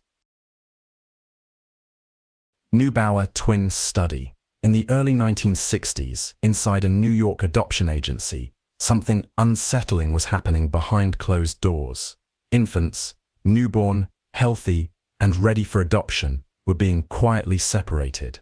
Not for logistical reasons, not due to a lack of foster homes, but by design. Because someone had decided that these children were worth more if they were raised apart. Specifically, if they were twins. This is the story of the Neubauer Twins Study, a psychological experiment so secretive, so ethically murky, that its full scope remained hidden for decades. The goal was to study the old question of nature versus nurture. Do genetics determine who we become, or does our environment shape us? And what better way, they thought, to test this than to raise identical twins in completely different homes, without ever telling them they had a sibling. It was the brainchild of Austrian-born psychiatrist Peter Neubauer, who partnered with the Louise Wise Adoption Agency in New York. The agency specialized in placing Jewish children with Jewish families, and Neubauer saw an opportunity to secretly divide twins, place each child in a different type of home. wealthy or working class, strict or permissive, urban or suburban, and track how their personalities evolved. But there was a catch. The families were never told their child had a twin. They believed they were adopting a single baby. In reality, a team of psychologists had already begun observing them. Children were brought in for regular testing, IQ exams, handwriting analysis, motor skills assessments. Researchers filmed them through one-way glass, took notes on their behavior, tracked how they walked, talked, and responded to strangers. The same was done to the twin they never knew existed, just a few miles away, growing up in a different world. Over the years, the researchers collected thousands of pages of data, but the children, the subjects, were kept in the dark. So were the parents. There was no consent, no briefing, no mention of a study. It wasn't until the late 1970s that the truth began to crack open, by accident. 3 young men, Edward Galland, David Kellman, and Robert Shafran, discovered at age 19 that they were identical triplets who had been separated at birth and adopted by different families. Their reunion made headlines. The media called it heartwarming, incredible, a miracle. But behind the smiles and celebrations, something felt off. Why had no one told them? Why had they been studied? And were there others? As the triplets searched for answers, they uncovered the existence of the secret twin study. They weren't the only ones. Other sets of twins, now adults, began learning the truth about their past, that their separation wasn't a tragic oversight, it was an experiment, one that used their lives as data. The study was never published. Neubauer's team never released the findings. The data was sealed at Yale University until 2065. Even today, those affected can only access a portion of their own files, heavily redacted. No official apology was issued. No compensation offered. The reason? Researchers claimed the data was inconclusive, that the study had been complicated, that the science didn't go as planned, but the damage wasn't statistical. It was personal. Many of the separated twins and triplets suffered from depression, anxiety, identity confusion, and in some cases, suicidal thoughts. Some were raised in unstable homes. Some felt something missing their entire lives but never knew why. One of the triplets, Edward Galland, died by suicide in 1995. What made the experiment so disturbing wasn't just the secrecy, it was the coldness. The children were viewed not as people, but as control groups. Their homes were chosen for contrast. Their personalities were observed like variables. The fact that they were siblings, living parallel lives without each other, was treated as a feature, not a tragedy. Even when the researchers saw signs of distress, behavioral issues, emotional struggles, they didn't intervene. They simply recorded the symptoms, like doctors watching a wound fester without offering a bandage. And all of it was hidden behind smiles, adoption papers, and the illusion of family. The Monster Twins experiment revealed a dark side of scientific curiosity, the willingness to divide lives in the name of insight, to create loneliness in order to observe its effects, to separate what nature had joined, just to see what nurture would do next. It's one thing to study the human mind, it's another to gamble with human connection. Human radiation experiments. In the shadows of America's atomic age, a series of experiments unfolded that were never announced to the public, never explained to their victims, and never meant to be discovered. These were not battlefield tests or lab simulations. These were human radiation experiments, carried out on civilians without consent, inside hospitals, universities, and even military bases. They began in the 1940s as part of the Manhattan Project and its aftermath. As scientists raced to build nuclear weapons, a terrifying question lingered in the background. What does radiation actually do to the human body? Not in theory, not in rats, but in real people. And so, a plan was born. Doctors and scientists, backed by the Atomic Energy Commission and the Department of Defense, began secretly injecting radioactive materials, including plutonium, uranium, and polonium, into unsuspecting patients. They were told it was treatment, a vitamin shot, a new diagnostic test.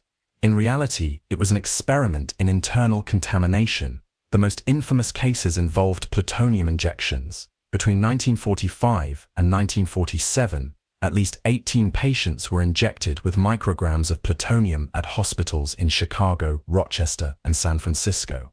Most were poor, elderly, or seriously ill, people unlikely to ask questions and unlikely to live long enough to expose what had been done. One of the earliest victims was a man referred to in documents only as patient Cal 1. He was a 58-year-old laborer hospitalized after a car accident. While unconscious, he was injected with plutonium without his knowledge. The researchers monitored his urine and blood for weeks, analyzing how long the radioactive material stayed in his body. They followed him for the rest of his life. He died years later, never knowing he had been used as a test subject in a nuclear experiment. But plutonium wasn't the only danger. In other studies, pregnant women were given radioactive iron to study how it crossed the placenta. The women were told it was a nutritional supplement. Their babies became data points. In Massachusetts, mentally disabled children at a state school were fed radioactive oatmeal, sponsored by a private breakfast company working with government scientists. The children were told they were joining a science club. They had no idea they were ingesting materials that could damage their DNA. Prisoners were also targeted. In Washington State and Oregon, inmates were given testicular radiation to study the long-term effects on fertility. Many of these men later became infertile. Some developed tumors. None were fully informed about the risks. There were over 4,000 radiation experiments conducted between the 1940s and 1970s. Many were small, and few were massive. All shared a common thread: lack of consent. The justification was always the same: national security, scientific advancement, the greater good. But the people used in these tests weren't soldiers. They weren't volunteers. They were civilians, patients, children, prisoners. People who trusted the doctors in front of them, people who believed the white coats meant safety. Instead, they were dosed with materials that could alter their genes, compromise their immune systems, and quietly erode their health for decades. The truth didn't come to light until the 1990s. A journalist's investigation led to a federal inquiry. The Clinton administration formed the Advisory Committee on Human Radiation Experiments, which finally acknowledged what had been done. Reports were released, apologies were made, but the damage had already been done. Many of the victims had already died. Others were too sick to benefit from any justice, and some never learned the truth at all. Just a lifetime of unexplained illness, infertility, or slow creeping decline. The human radiation experiments were not isolated incidents. They were a reflection of what happens when fear and secrecy override ethics, when scientific ambition forgets that the body in the hospital bed isn't a sample, it's a person. These experiments didn't require war zones or foreign enemies. They didn't need torture chambers. Just a syringe, a clipboard, and silence. Injected with plutonium, observed like specimens, and buried in redacted files while the fallout sank deep into the blood of the living. David Reimer case. This story begins with an accident. In 1966, in Winnipeg, Canada, a baby boy named Bruce Reimer was born. Healthy, normal. But when he was just a few months old, his parents noticed he had trouble urinating. Doctors diagnosed him with a minor condition, phimosis, a common issue with the foreskin. The recommended solution was simple: circumcision. But what happened next wasn't simple at all. The procedure went wrong. Instead of using a scalpel, the doctors used an electrocautery device, a heated needle designed to burn tissue. Something malfunctioned. Bruce's penis was completely destroyed in the process. The Reimer family was devastated. They didn't know what to do. There was no way to surgically reconstruct what had been lost. No advanced medical options. And in their search for answers, they were introduced to a man who claimed to have one. Dr. John Money. Money was a psychologist and sexologist at Johns Hopkins University. He was a rising figure in gender theory, at the time, known for radical ideas about how gender identity is formed. He believed that gender was not something you were born with, it was something you were taught, a product of nurture, not nature. And now, Bruce Reimer presented him with what he saw as the perfect test case. Dr. Money suggested a bold solution: raise Bruce as a girl, give him a new identity, dress him in girl's clothes, call him by a new name, perform gender reassignment surgery, feed him a new narrative. According to Money's theory, If the environment was right, the child would grow into a perfectly normal, healthy girl. Bruce's parents, desperate and scared, agreed. At the age of 22 months, Bruce was surgically castrated and renamed Brenda. From that day forward, everyone around her was told she was a girl. But Brenda never felt like one.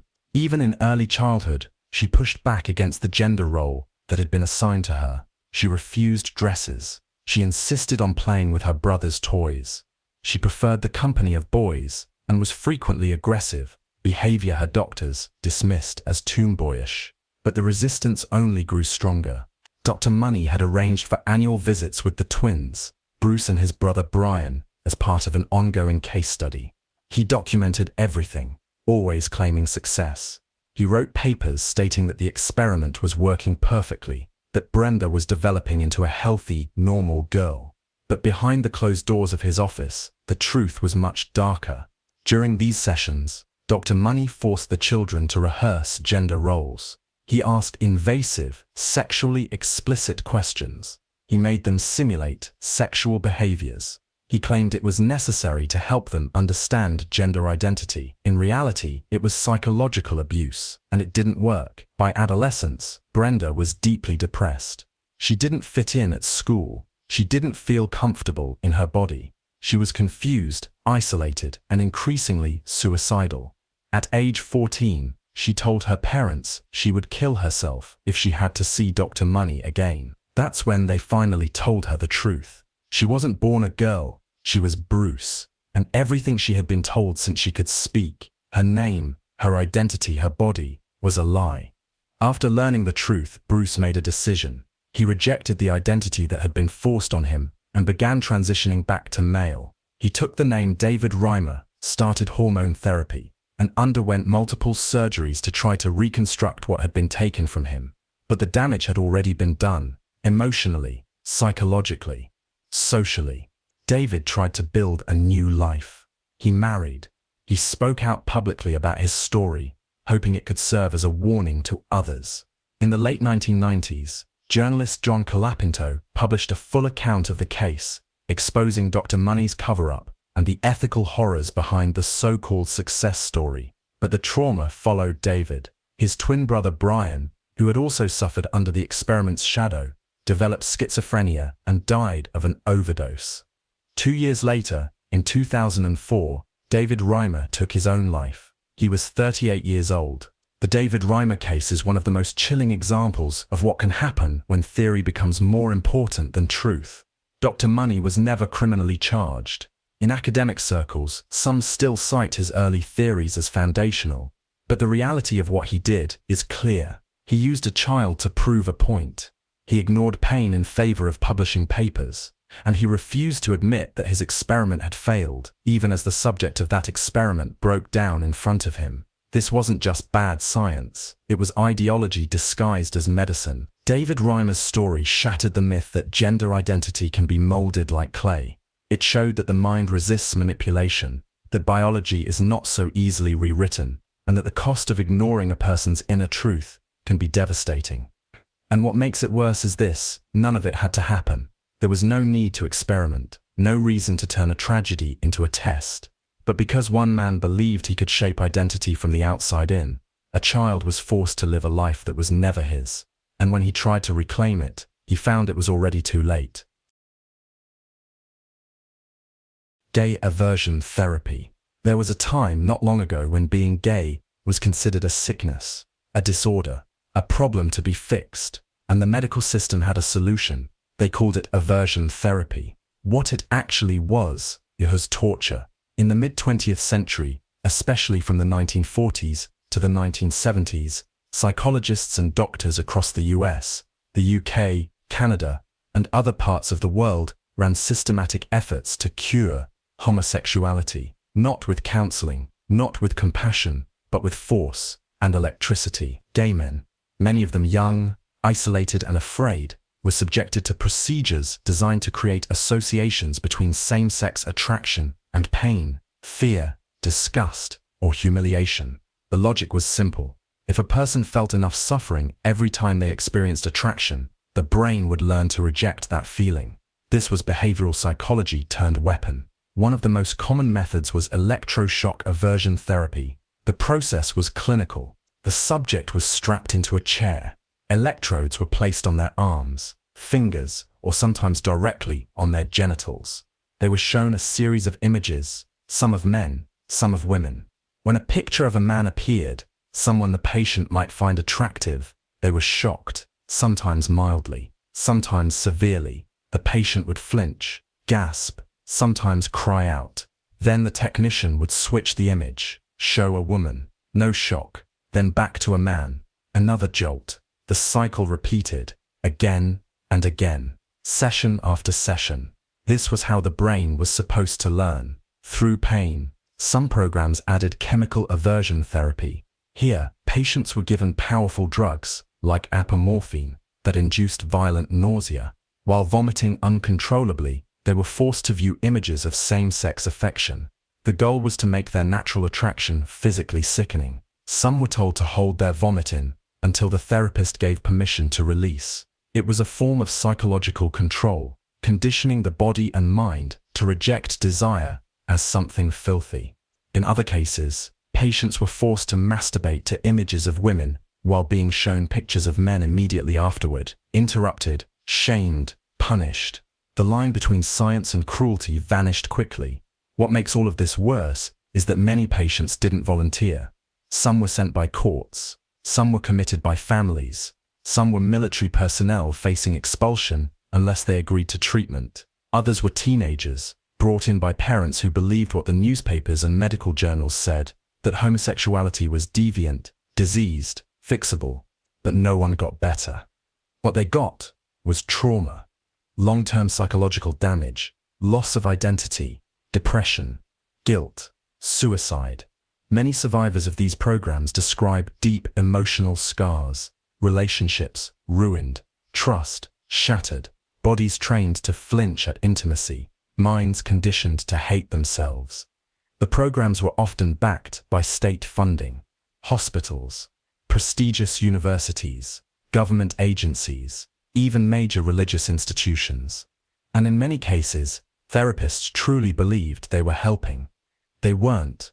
They were enforcing a lie that said love could be rewired, that desire could be punished out of existence, that biology could be bullied into submission. And for decades, it worked, not because it changed anyone's orientation, but because it convinced them to stay silent, to hide, to pretend, to live in fear of who they were. One of the most disturbing chapters came from the UK, where the military ran aversion programs to purge gay soldiers.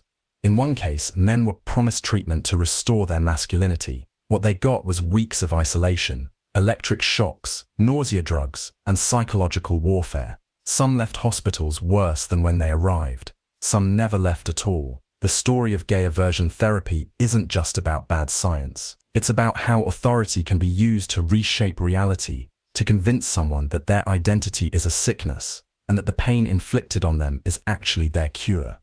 Even today, so-called conversion therapy still exists in some parts of the world, often under different names, disguised as spiritual counseling, family intervention, or alternative healing. But at its core, it's the same tool using shame, fear, and pain to erase who someone is. Science eventually caught up. In 1973, the American Psychiatric Association removed homosexuality from its list of mental disorders. But by then, the damage had been done. Thousands had already passed through clinics, chairs, and locked rooms where their only crime was being themselves. And when they cried out from the shocks, or from the nausea, or from the loneliness, they were told it was part of the process, that this would make them better. But the truth is simple: they weren't broken, the system was. Infant deprivation studies. In the 1940s, long before the rise of modern developmental psychology, a quiet horror unfolded inside orphanages and hospitals across North America and Europe. The rooms were clean, the babies were fed, the beds were made, and yet behind those sterile walls, something invisible and deadly was happening. Infants were dying, not from disease or injury, but from something far harder to measure. They were dying from the absence of touch. These weren't accidents. These were early infant deprivation studies, conducted under the belief that physical affection was unnecessary, even dangerous. Many doctors at the time believed too much cuddling would spoil a child. The dominant theory was that food, shelter, and cleanliness were the only true requirements for a healthy baby. Emotions were secondary. Attachment was indulgent. Love, they said, was a luxury. So they designed systems that removed it. Infants in state-run institutions were placed in cribs for nearly 24 hours a day. They were fed on strict schedules, often with bottles propped on pillows. No eye contact, no holding, no voice. The diapers were changed without affection. Cries were ignored as long as basic needs were met. There were no lullabies, no rocking, no warmth beyond what the blankets provided. And then something strange began to happen. Even though the babies were being fed, even though they were technically safe, they began to waste away. They stopped making eye contact. They stopped crying. They stopped moving. Many of them simply gave up. This mysterious decline became known as failure to thrive, and it was lethal.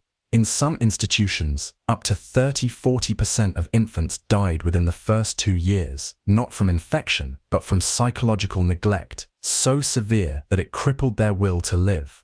One of the earliest observers of this tragedy was Dr. René Spitz, a psychoanalyst who studied children in orphanages and found that those raised without maternal affection showed delayed development, emotional withdrawal, and severe cognitive impairment. He documented cases where healthy infants, once removed from their mothers and placed in these sterile environments, began to deteriorate rapidly, losing weight, failing to speak, and in some cases, dying without clear medical cause. Spitz filmed some of these children. In one haunting reel, an infant sits in a crib, motionless, rocking slightly, eyes fixed on nothing. Her hands flutter occasionally, but she does not reach. She does not cry. She does not respond when her name is called. This was the result of a sensory and emotional vacuum. Later, these findings were echoed by John Bowlby, the father of attachment theory, and by Harry Harlow, whose monkey experiments we explored earlier. Harlow's Why a Mother studies demonstrated what human institutions had already shown. Unintentionally but clearly, deprivation of touch, affection, and bonding is as harmful as starvation. Some researchers began to push back, advocating for more humane caregiving, but others kept treating infants like experiments, blank slates to be controlled. In the infamous 1950s Yale studies, babies were separated from their mothers at birth and placed in strictly managed isolation environments. Researchers monitored how they responded to being fed by machines, to being cleaned by gloved hands, to being spoken to without being touched. The findings were disturbing. Many of the infants failed to develop the capacity for trust or empathy. Some never learned to form attachments. Others grew up with deep emotional impairments, unable to regulate their feelings, hypersensitive to rejection, and chronically anxious. The institutions eventually began to change. Slowly. By the 1970s and 80s, the idea that love was optional had lost its grip. Science finally began catching up to something mothers and fathers had known all along, that a baby isn't just a body, it's a mind, a heart, a nervous system built for connection. But by then, thousands of children had already passed through the rooms with no light, not dead, necessarily, but damaged, unseen, forgotten. And even today, in parts of the world where orphanages are underfunded, where hospitals still operate with understaffed nurseries, the echoes remain.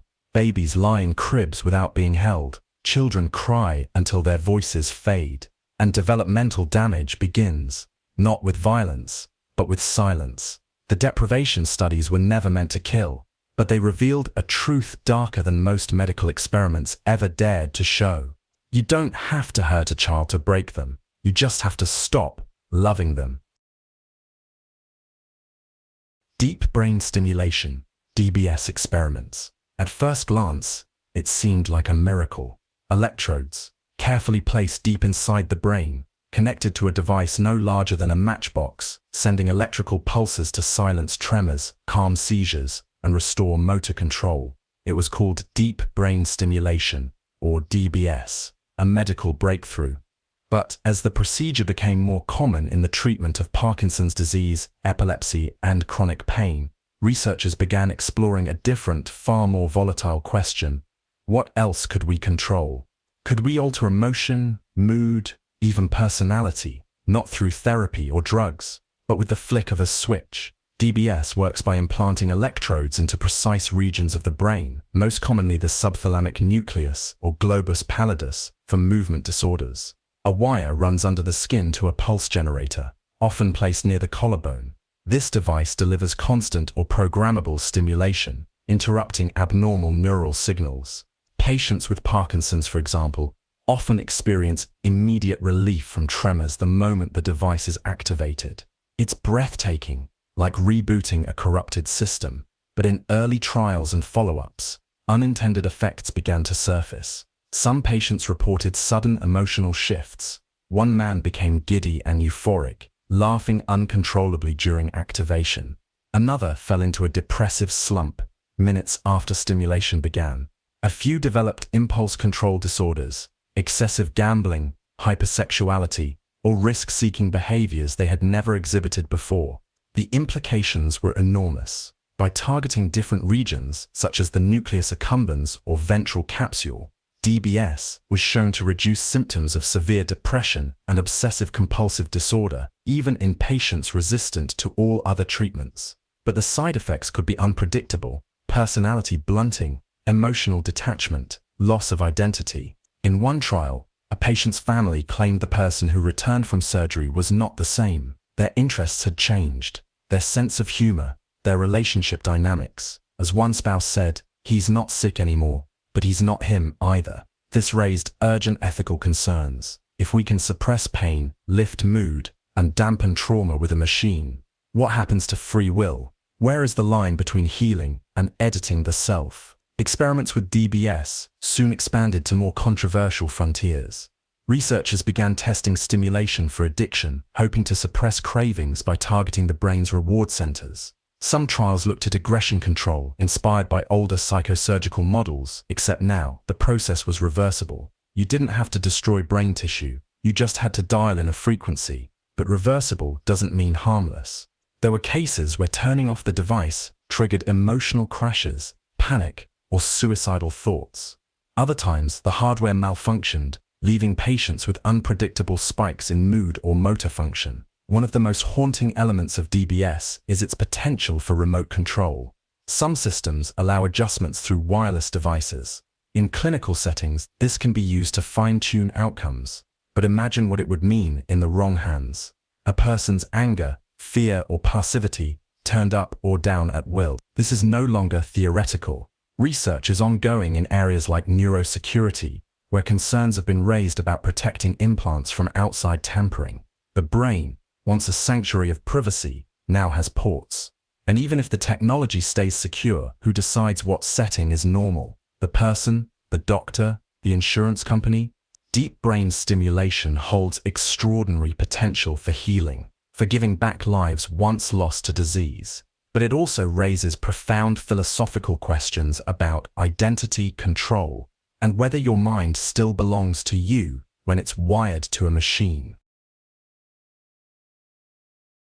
Romanian orphanage neglect. In the final years of the Cold War, satellite images showed what the world already suspected. Romania was crumbling. But what no one outside the country could see, what remained hidden behind concrete walls and government propaganda, was a humanitarian crisis of staggering proportions. Inside state-run orphanages across Romania, thousands of children were locked away in filth, silence, and isolation, victims of a government policy that had turned parenting into law and humanity into bureaucracy.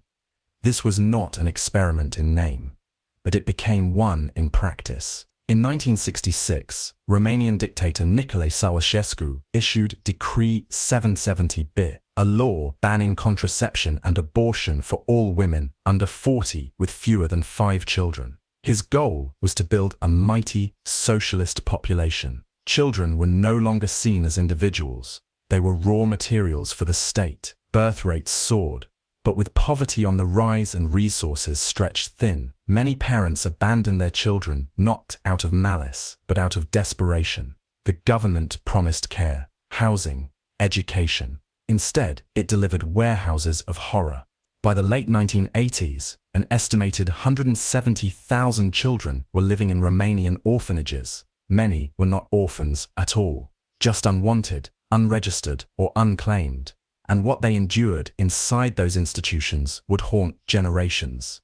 Infants were tied to cribs, left in soiled diapers for days, never touched, never spoken to. Bottles were propped up by towels. Feeding was mechanical. Crying was ignored. Silence was enforced not by discipline but by neglect. In some wards, children were kept in metal cages, stacked side by side, row after row, like storage bins. Some had physical disabilities. Others had no diagnosis at all, but they were all treated the same, like problems to be stored, not people to be raised.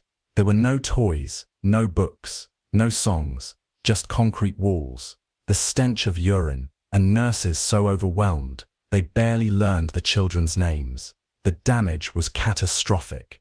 When international aid workers and journalists finally entered these orphanages in the early 1990s, after the fall of Ceausescu, they found children who could not speak, could not walk, could not cry. Some stared into space, rocking endlessly. Others screamed when touched. These were not isolated cases. These were entire generations of children, tens of thousands, who had grown up in social and emotional deprivation so extreme that their brains had physically changed. MRI scans later revealed reduced brain volume, underdeveloped frontal lobes, and impaired emotional regulation. In a landmark follow-up study, researchers tracked children adopted from Romanian orphanages into Western families. Those adopted before age 6 months often recovered, but those adopted later, especially after 2 years old, showed lifelong difficulties in cognition, empathy, attachment, and trust. Some developed reactive attachment disorder, unable to form bonds even with loving families. Others struggled with impulse control, learning disabilities, or severe anxiety. Their early environment had rewired their development at the deepest level. These children became accidental case studies, proof of what happens when a child is raised without touch, without talk, without meaning. It wasn't a designed experiment. No university approved it. No government openly recorded it. But in effect, the Romanian orphanage system became one of the largest natural psychological experiments in human history, and its findings were horrifyingly clear. Love isn't optional. Stimulation isn't a luxury. Neglect is a form of violence. Decades later, Romania has worked to reform its system. Many of the worst institutions have been shut down. Foster care and adoption programs have expanded. But scars remain on the bodies of survivors and in the moral record of a nation that turned its own children into prisoners of ideology. The world saw cages, but the real prison was built from silence, neglect, and the belief that a child can grow without being seen. Sensory deprivation studies. In the 1950s, researchers wanted to understand what happens when the human mind is deprived not of food or water or sleep, but of stimulation itself. What if you took away light, sound, movement, human contact? What if you placed someone into an environment so empty, so silent, so featureless, that the brain had nothing left to process? Would they relax? Would they break? That question became the basis for a series of experiments in sensory deprivation, a term that would come to represent one of the most psychologically disorienting conditions ever studied. At McGill University in Canada, psychologist Donald Hebb led one of the earliest and most infamous studies.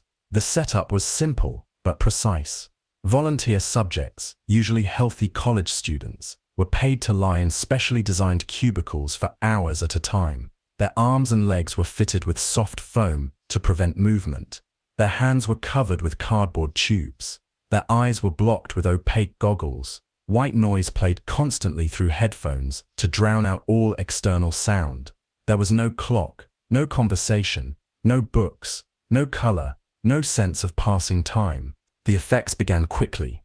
Within a few hours, subjects began to feel restless. Their minds drifted.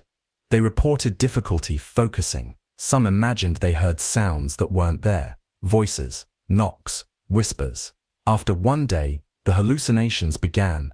Many saw flashing lights or geometric patterns. Some saw faces. One man reported seeing thousands of squirrels marching across a snowy field. Another saw a procession of eyeless people. The images weren't just visual, they felt real. The subjects couldn't tell whether they were awake or dreaming. And yet, these were not sick or unstable people.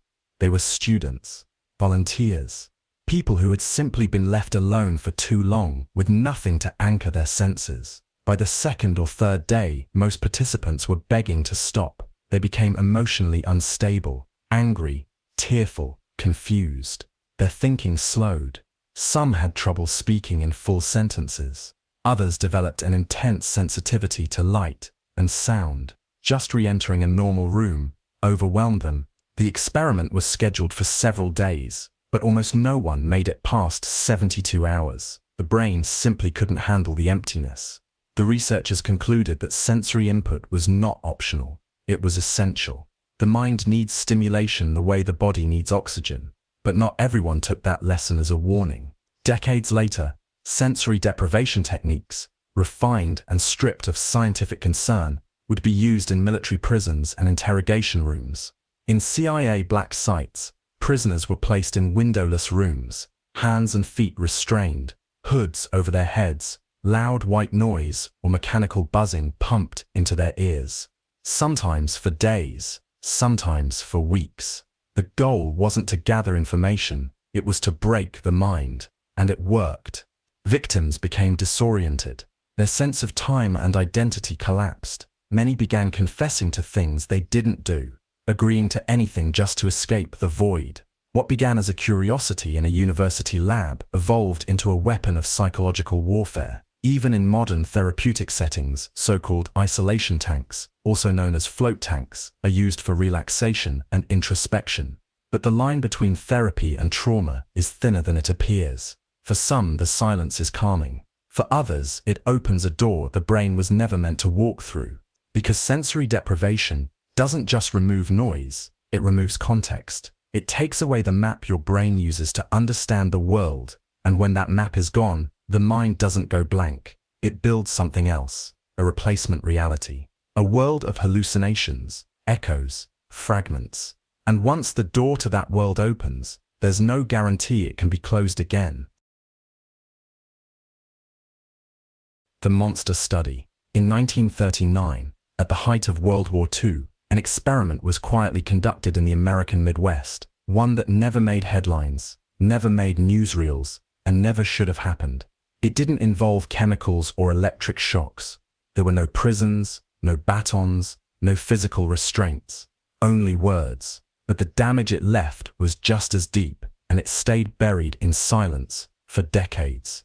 The experiment was conducted at the University of Iowa under the guidance of Wendell Johnson, a respected speech pathologist. He was a man who had stuttered all his life and had dedicated his career to understanding it. But like many scientists of his time, Johnson wanted proof. He wanted to test a theory, and to do so, he needed children, 22 of them. They were all orphans. Most of them lived in the Iowa Soldiers and Sailors Orphans Home, a state-run institution, already abandoned, already vulnerable, and now unknowingly enrolled in a psychological experiment. The children were split into two groups. The first group consisted of children who already stuttered. They were treated kindly, encouraged. Their speech was accepted, supported, gently corrected with praise. But the second group, children with normal, fluent speech, were told the opposite. They were told that their speech was filled with flaws, that they stuttered, that something was wrong with them. Over and over again, they were interrupted constantly, scolded for hesitation, told to speak slower, more carefully, to watch every word. They were made to feel self-conscious about sounds they never noticed before. The goal? To see if they could induce a stutter where none had existed. And they did. Some of the children in the second group began to withdraw. They spoke less. Some stopped speaking altogether. Others became deeply anxious. One little girl, who had once been talkative and bright, was reduced to silence in public. Her voice, her confidence, was gone. This wasn't accidental. It was intentional. A slow psychological suffocation, carried out under the pretense of science. It came to be known, ironically and chillingly, as the monster study. Not because the children were monsters, because the researchers were. Wendell Johnson never published the findings in a major journal. He knew the ethical line had been crossed, but the data existed, and decades later, when it finally surfaced, the backlash was fierce. By then, it was too late. Many of the children never fully recovered. Some grew into adulthood with permanent speech issues. Others lived with a deep-seated anxiety that they never traced back to that sterile office in Iowa, because they never knew they had been subjects. They had been told it was speech therapy. The most tragic part? This wasn't done to criminals, or soldiers, or consenting adults. It was done to children, vulnerable, voiceless children, living in institutions where no one would question an outsider in a lab coat. The justification was scientific curiosity. The belief that the ends justified the means, that insight into the nature of speech was worth the risk of permanently damaging a few lives. But that's what makes this experiment so terrifying. There were no electrodes, no cages, no drugs, only words. Spoken with enough authority, with enough repetition, even a falsehood can become a prison. Tell a child they're broken, and they start to believe it. Not because they are, but because someone told them they were. Psychology has long taught us that identity is fragile, that language can shape thought, that confidence, once cracked, doesn't easily heal. The monster study proved all of this in the worst way imaginable, and it forced the scientific community to confront a hard truth. Even the search for knowledge can become an act of violence when empathy is removed.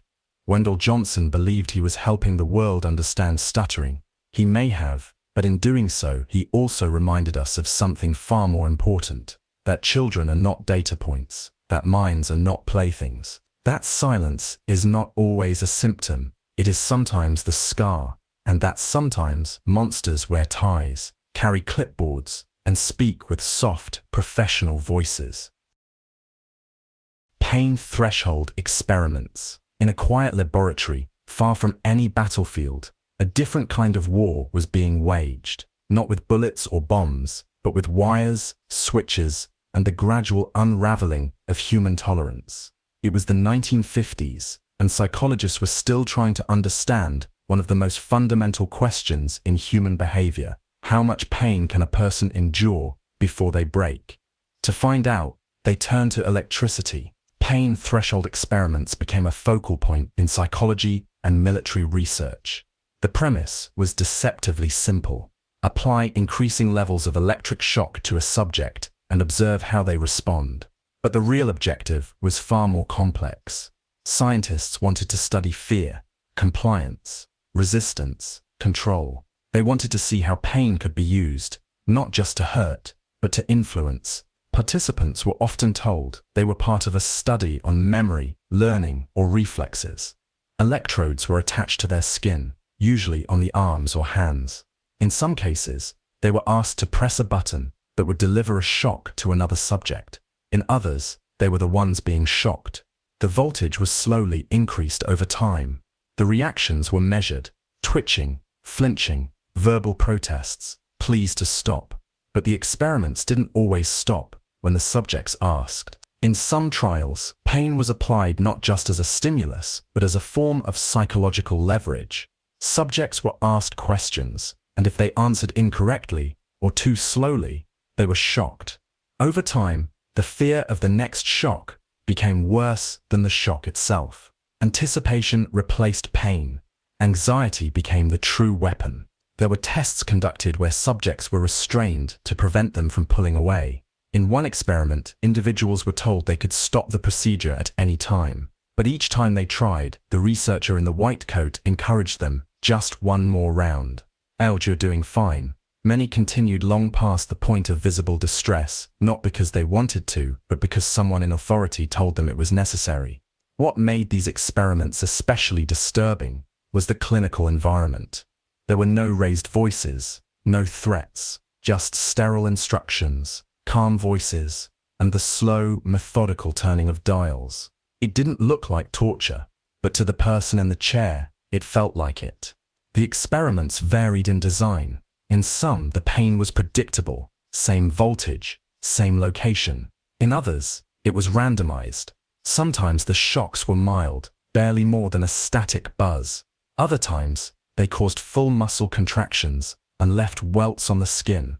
Researchers watched with notebooks in hand. They observed how long it took for someone to break, to cry, to beg. The ethical justification was always the same. It's for science, to understand behavior, to prevent future suffering. But that didn't change the fact that people were hurt, intentionally, repeatedly, and often without a clear understanding of what they had signed up for. The legacy of these shock experiments is complicated. On one hand, they provided data that would influence safety standards, medical practices, and our understanding of trauma. On the other hand, they served as a blueprint for psychological control, information that would later be used in interrogation techniques and behavioral conditioning. The shock machine wasn't about violence in the traditional sense. It wasn't about causing visible wounds.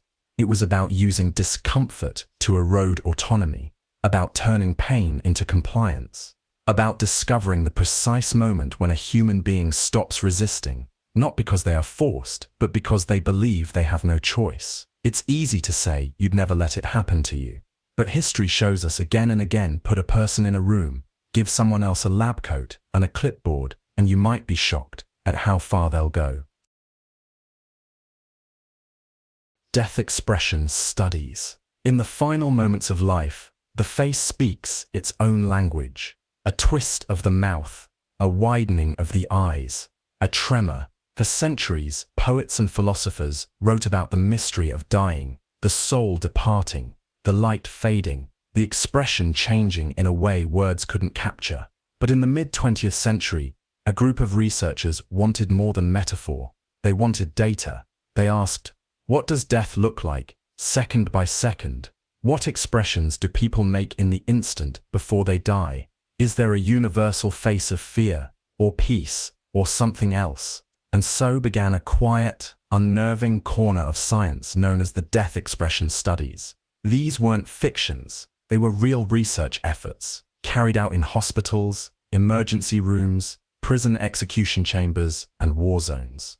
The goal: to observe, document, and classify the human face at the threshold between life and death. In some cases, the studies were clinical. Patients in palliative care, often terminally ill, were filmed during their final hours. The cameras were small. The researchers stayed quiet. The subjects didn't always know they were being observed so closely. Dozens of faces, captured frame by frame.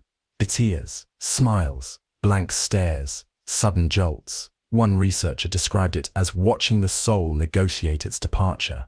But not all the studies were gentle. In certain military and intelligence circles, there were unofficial records of interrogations and executions in which the victims' final expressions were photographed, sometimes under extreme conditions. The purpose wasn't compassion, it was control.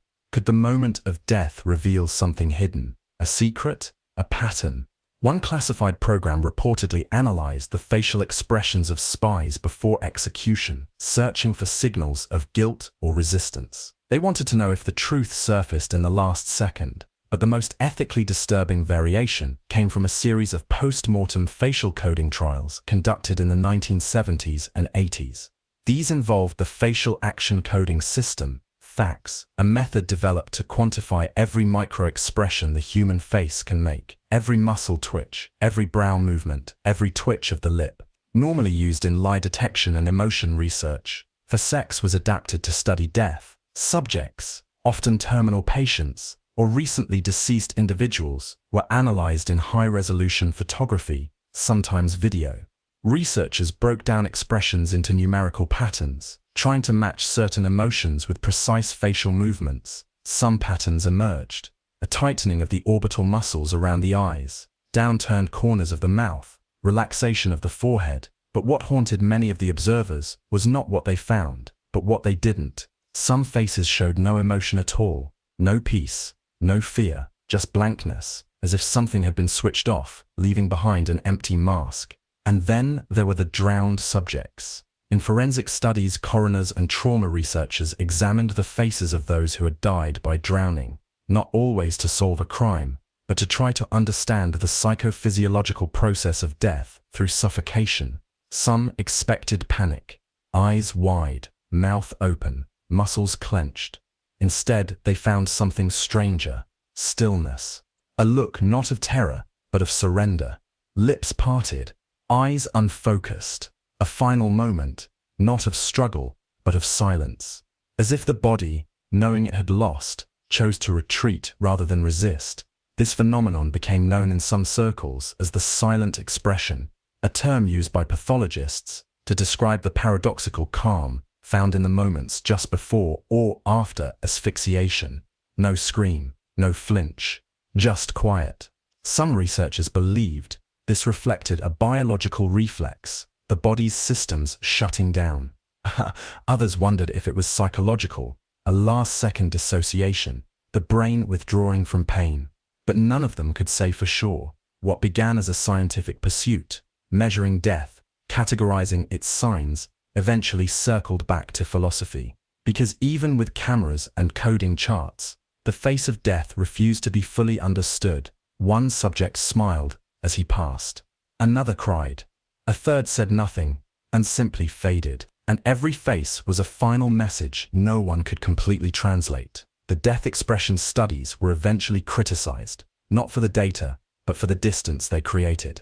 In trying to decode death, researchers had sometimes forgotten that these were people, not expressions, not variables, not patterns. They had lived, they were now gone, and what was left, it was a still frame, a flicker, a face that no longer looked back.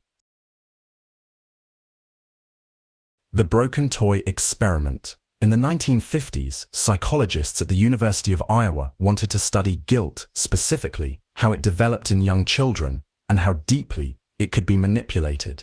The method was deceptively simple, but psychologically brutal. A child, usually between 3 and 6 years old, was brought into a room with a warm, friendly adult. The adult showed them a shiny, delicate toy and explained that it was very special and needed to be handled carefully. The adult then stepped out of the room, leaving the child alone. What the child didn't know was that the toy was rigged to break. The moment the child picked it up, a hidden mechanism caused it to fall apart in their hands. When the adult returned and saw the broken toy, they expressed shock, disappointment, and sadness, but not anger, just enough emotional withdrawal to trigger guilt. Some children burst into tears. Others tried to fix the toy or denied touching it at all. Many froze in shame. The researchers observed every reaction, noting how guilt emerged, how it changed behavior, and how long it lasted. The disturbing insight. Guilt could be deliberately installed, like a virus. The experiment was later used to study compliance, lying, and moral development. But what it revealed at its core was that even at a young age, a child could be emotionally broken by a single, scripted moment of betrayal. The toy wasn't the only thing that broke. Jeannie the feral child. In 1970, Los Angeles authorities entered a small suburban house following a report of suspected child neglect. What they found inside was not a child's room, not a family home, but something closer to a prison cell. There, crouched in the corner, was a 13-year-old girl. Her arms and legs were thin. Her eyes avoided contact. She made no sound. She had been kept in near total isolation for over a decade. Her name wasn't really Jeannie. That was the name researchers gave her. Her real name was never released to the public. To this day, most people only know her as the feral child. From the moment she was born, Jeannie's life had been controlled by fear, by silence, and by her father. He believed she was mentally disabled and decided to protect her from the outside world by keeping her locked in a single room, almost entirely alone. For 13 years, Jeannie spent most of her time tied to a child's potty chair, immobile, or strapped into a crib with her arms and legs bound. The room was always dark. The only human voices she heard were angry ones. She was beaten for making noise. She learned quickly to stay silent. When authorities rescued her, she couldn't speak. She could barely walk. She spat when angry and clawed at herself when upset. Doctors and psychologists were stunned. It wasn't just abuse, it was sensory and linguistic deprivation. Ginny had missed what experts call the critical period for language acquisition. According to linguistic theory, if a child doesn't learn language by a certain age, roughly before puberty, the brain loses its ability to fully develop linguistic structure. Ginny was living proof. And so, the scientists came. At first, Ginny was treated with compassion. She was brought to a hospital where a team of linguists, psychologists, and neurologists began working with her. They saw her as a once-in-a-lifetime opportunity to study how language develops, or fails to develop, without early exposure. She was tested daily, studied, recorded. Every word she learned, every gesture, every facial movement was logged. She became the subject of academic papers, documentaries, grant applications. But as interest in her grew, so did the pressure to produce results. Researchers began to focus less on Ginny as a person and more on Ginny as a case. They pushed her into multiple foster homes, where she was sometimes mistreated again. Her original caretakers, including scientists she had bonded with, were cut off due to legal and funding disputes. In one home, she was punished for vomiting and regressed rapidly. The fragile progress she had made, smiling, trusting, trying to speak, began to vanish. There was no consistency, no long-term plan. She was passed between psychologists, linguists, social workers, each with their own theories, their own goals. Ginny stopped talking, not because she couldn't, but because she lost the will. The child who had been rescued from silence was pushed back into it, this time by the very people who claimed to be helping.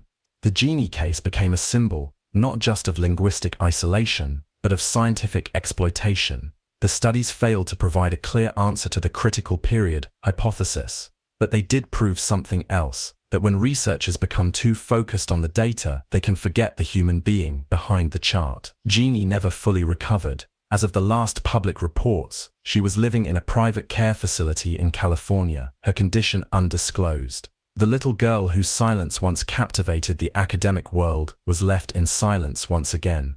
She wasn't a wild child. She wasn't an animal. She was a girl, abused, neglected, then studied until she broke. What should have been a story of healing became one of extraction. What could have been a chance to protect a child became a competition for scientific prestige. And what's left is the image of a broken girl, wide-eyed and silent, used as a mirror to answer academic questions.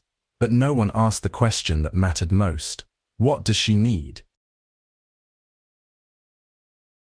Milgram Obedience Study. In 1961, a man in a white lab coat told another man to push a button.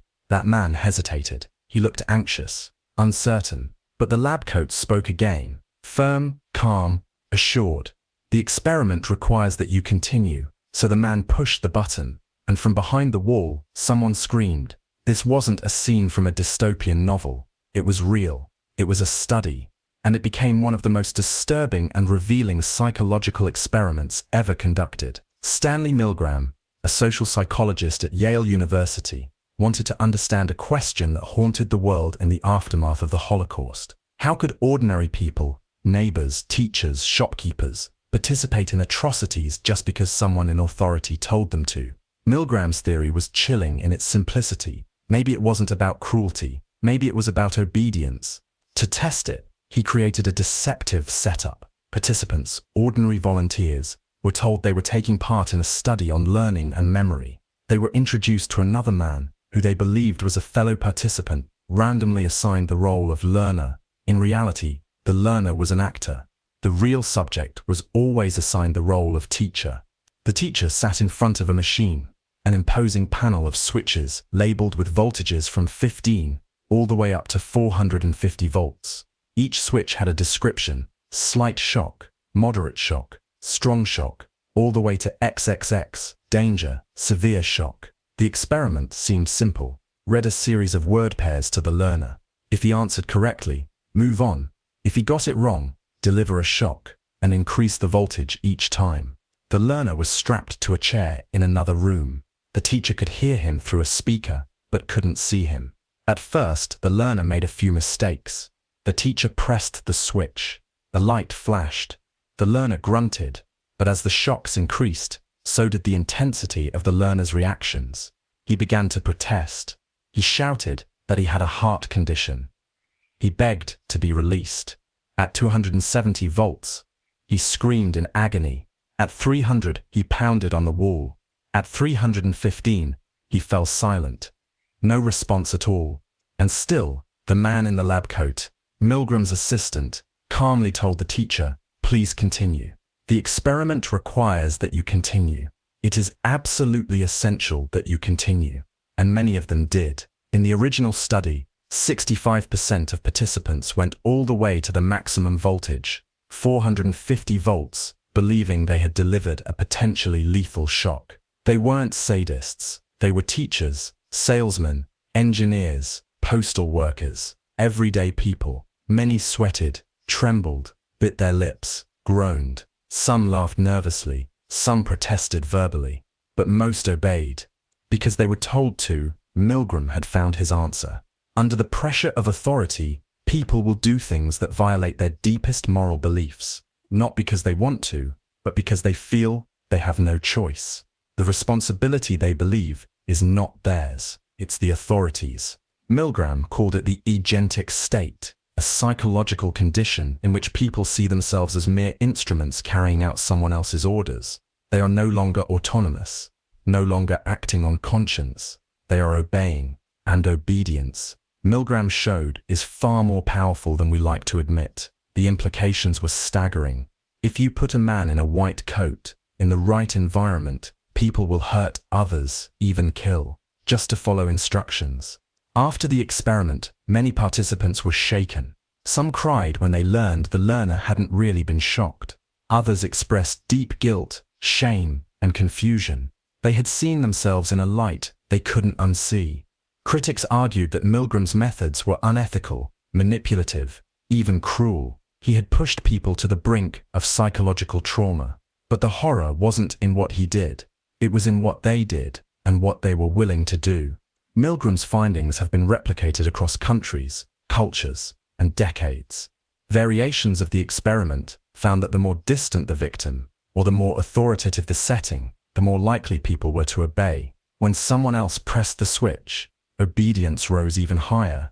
Distance, detachment, and delegation, all of them greased the gears of cruelty. Milgram never said humans were evil, but he showed that under the right conditions, good people can do horrifying things, without shouting, without rage, without hate, just by following orders. And perhaps that's the scariest part. It doesn't take monsters to commit monstrous acts, just silence, just pressure, just a voice in a white coat, saying, "The experiment requires that you continue."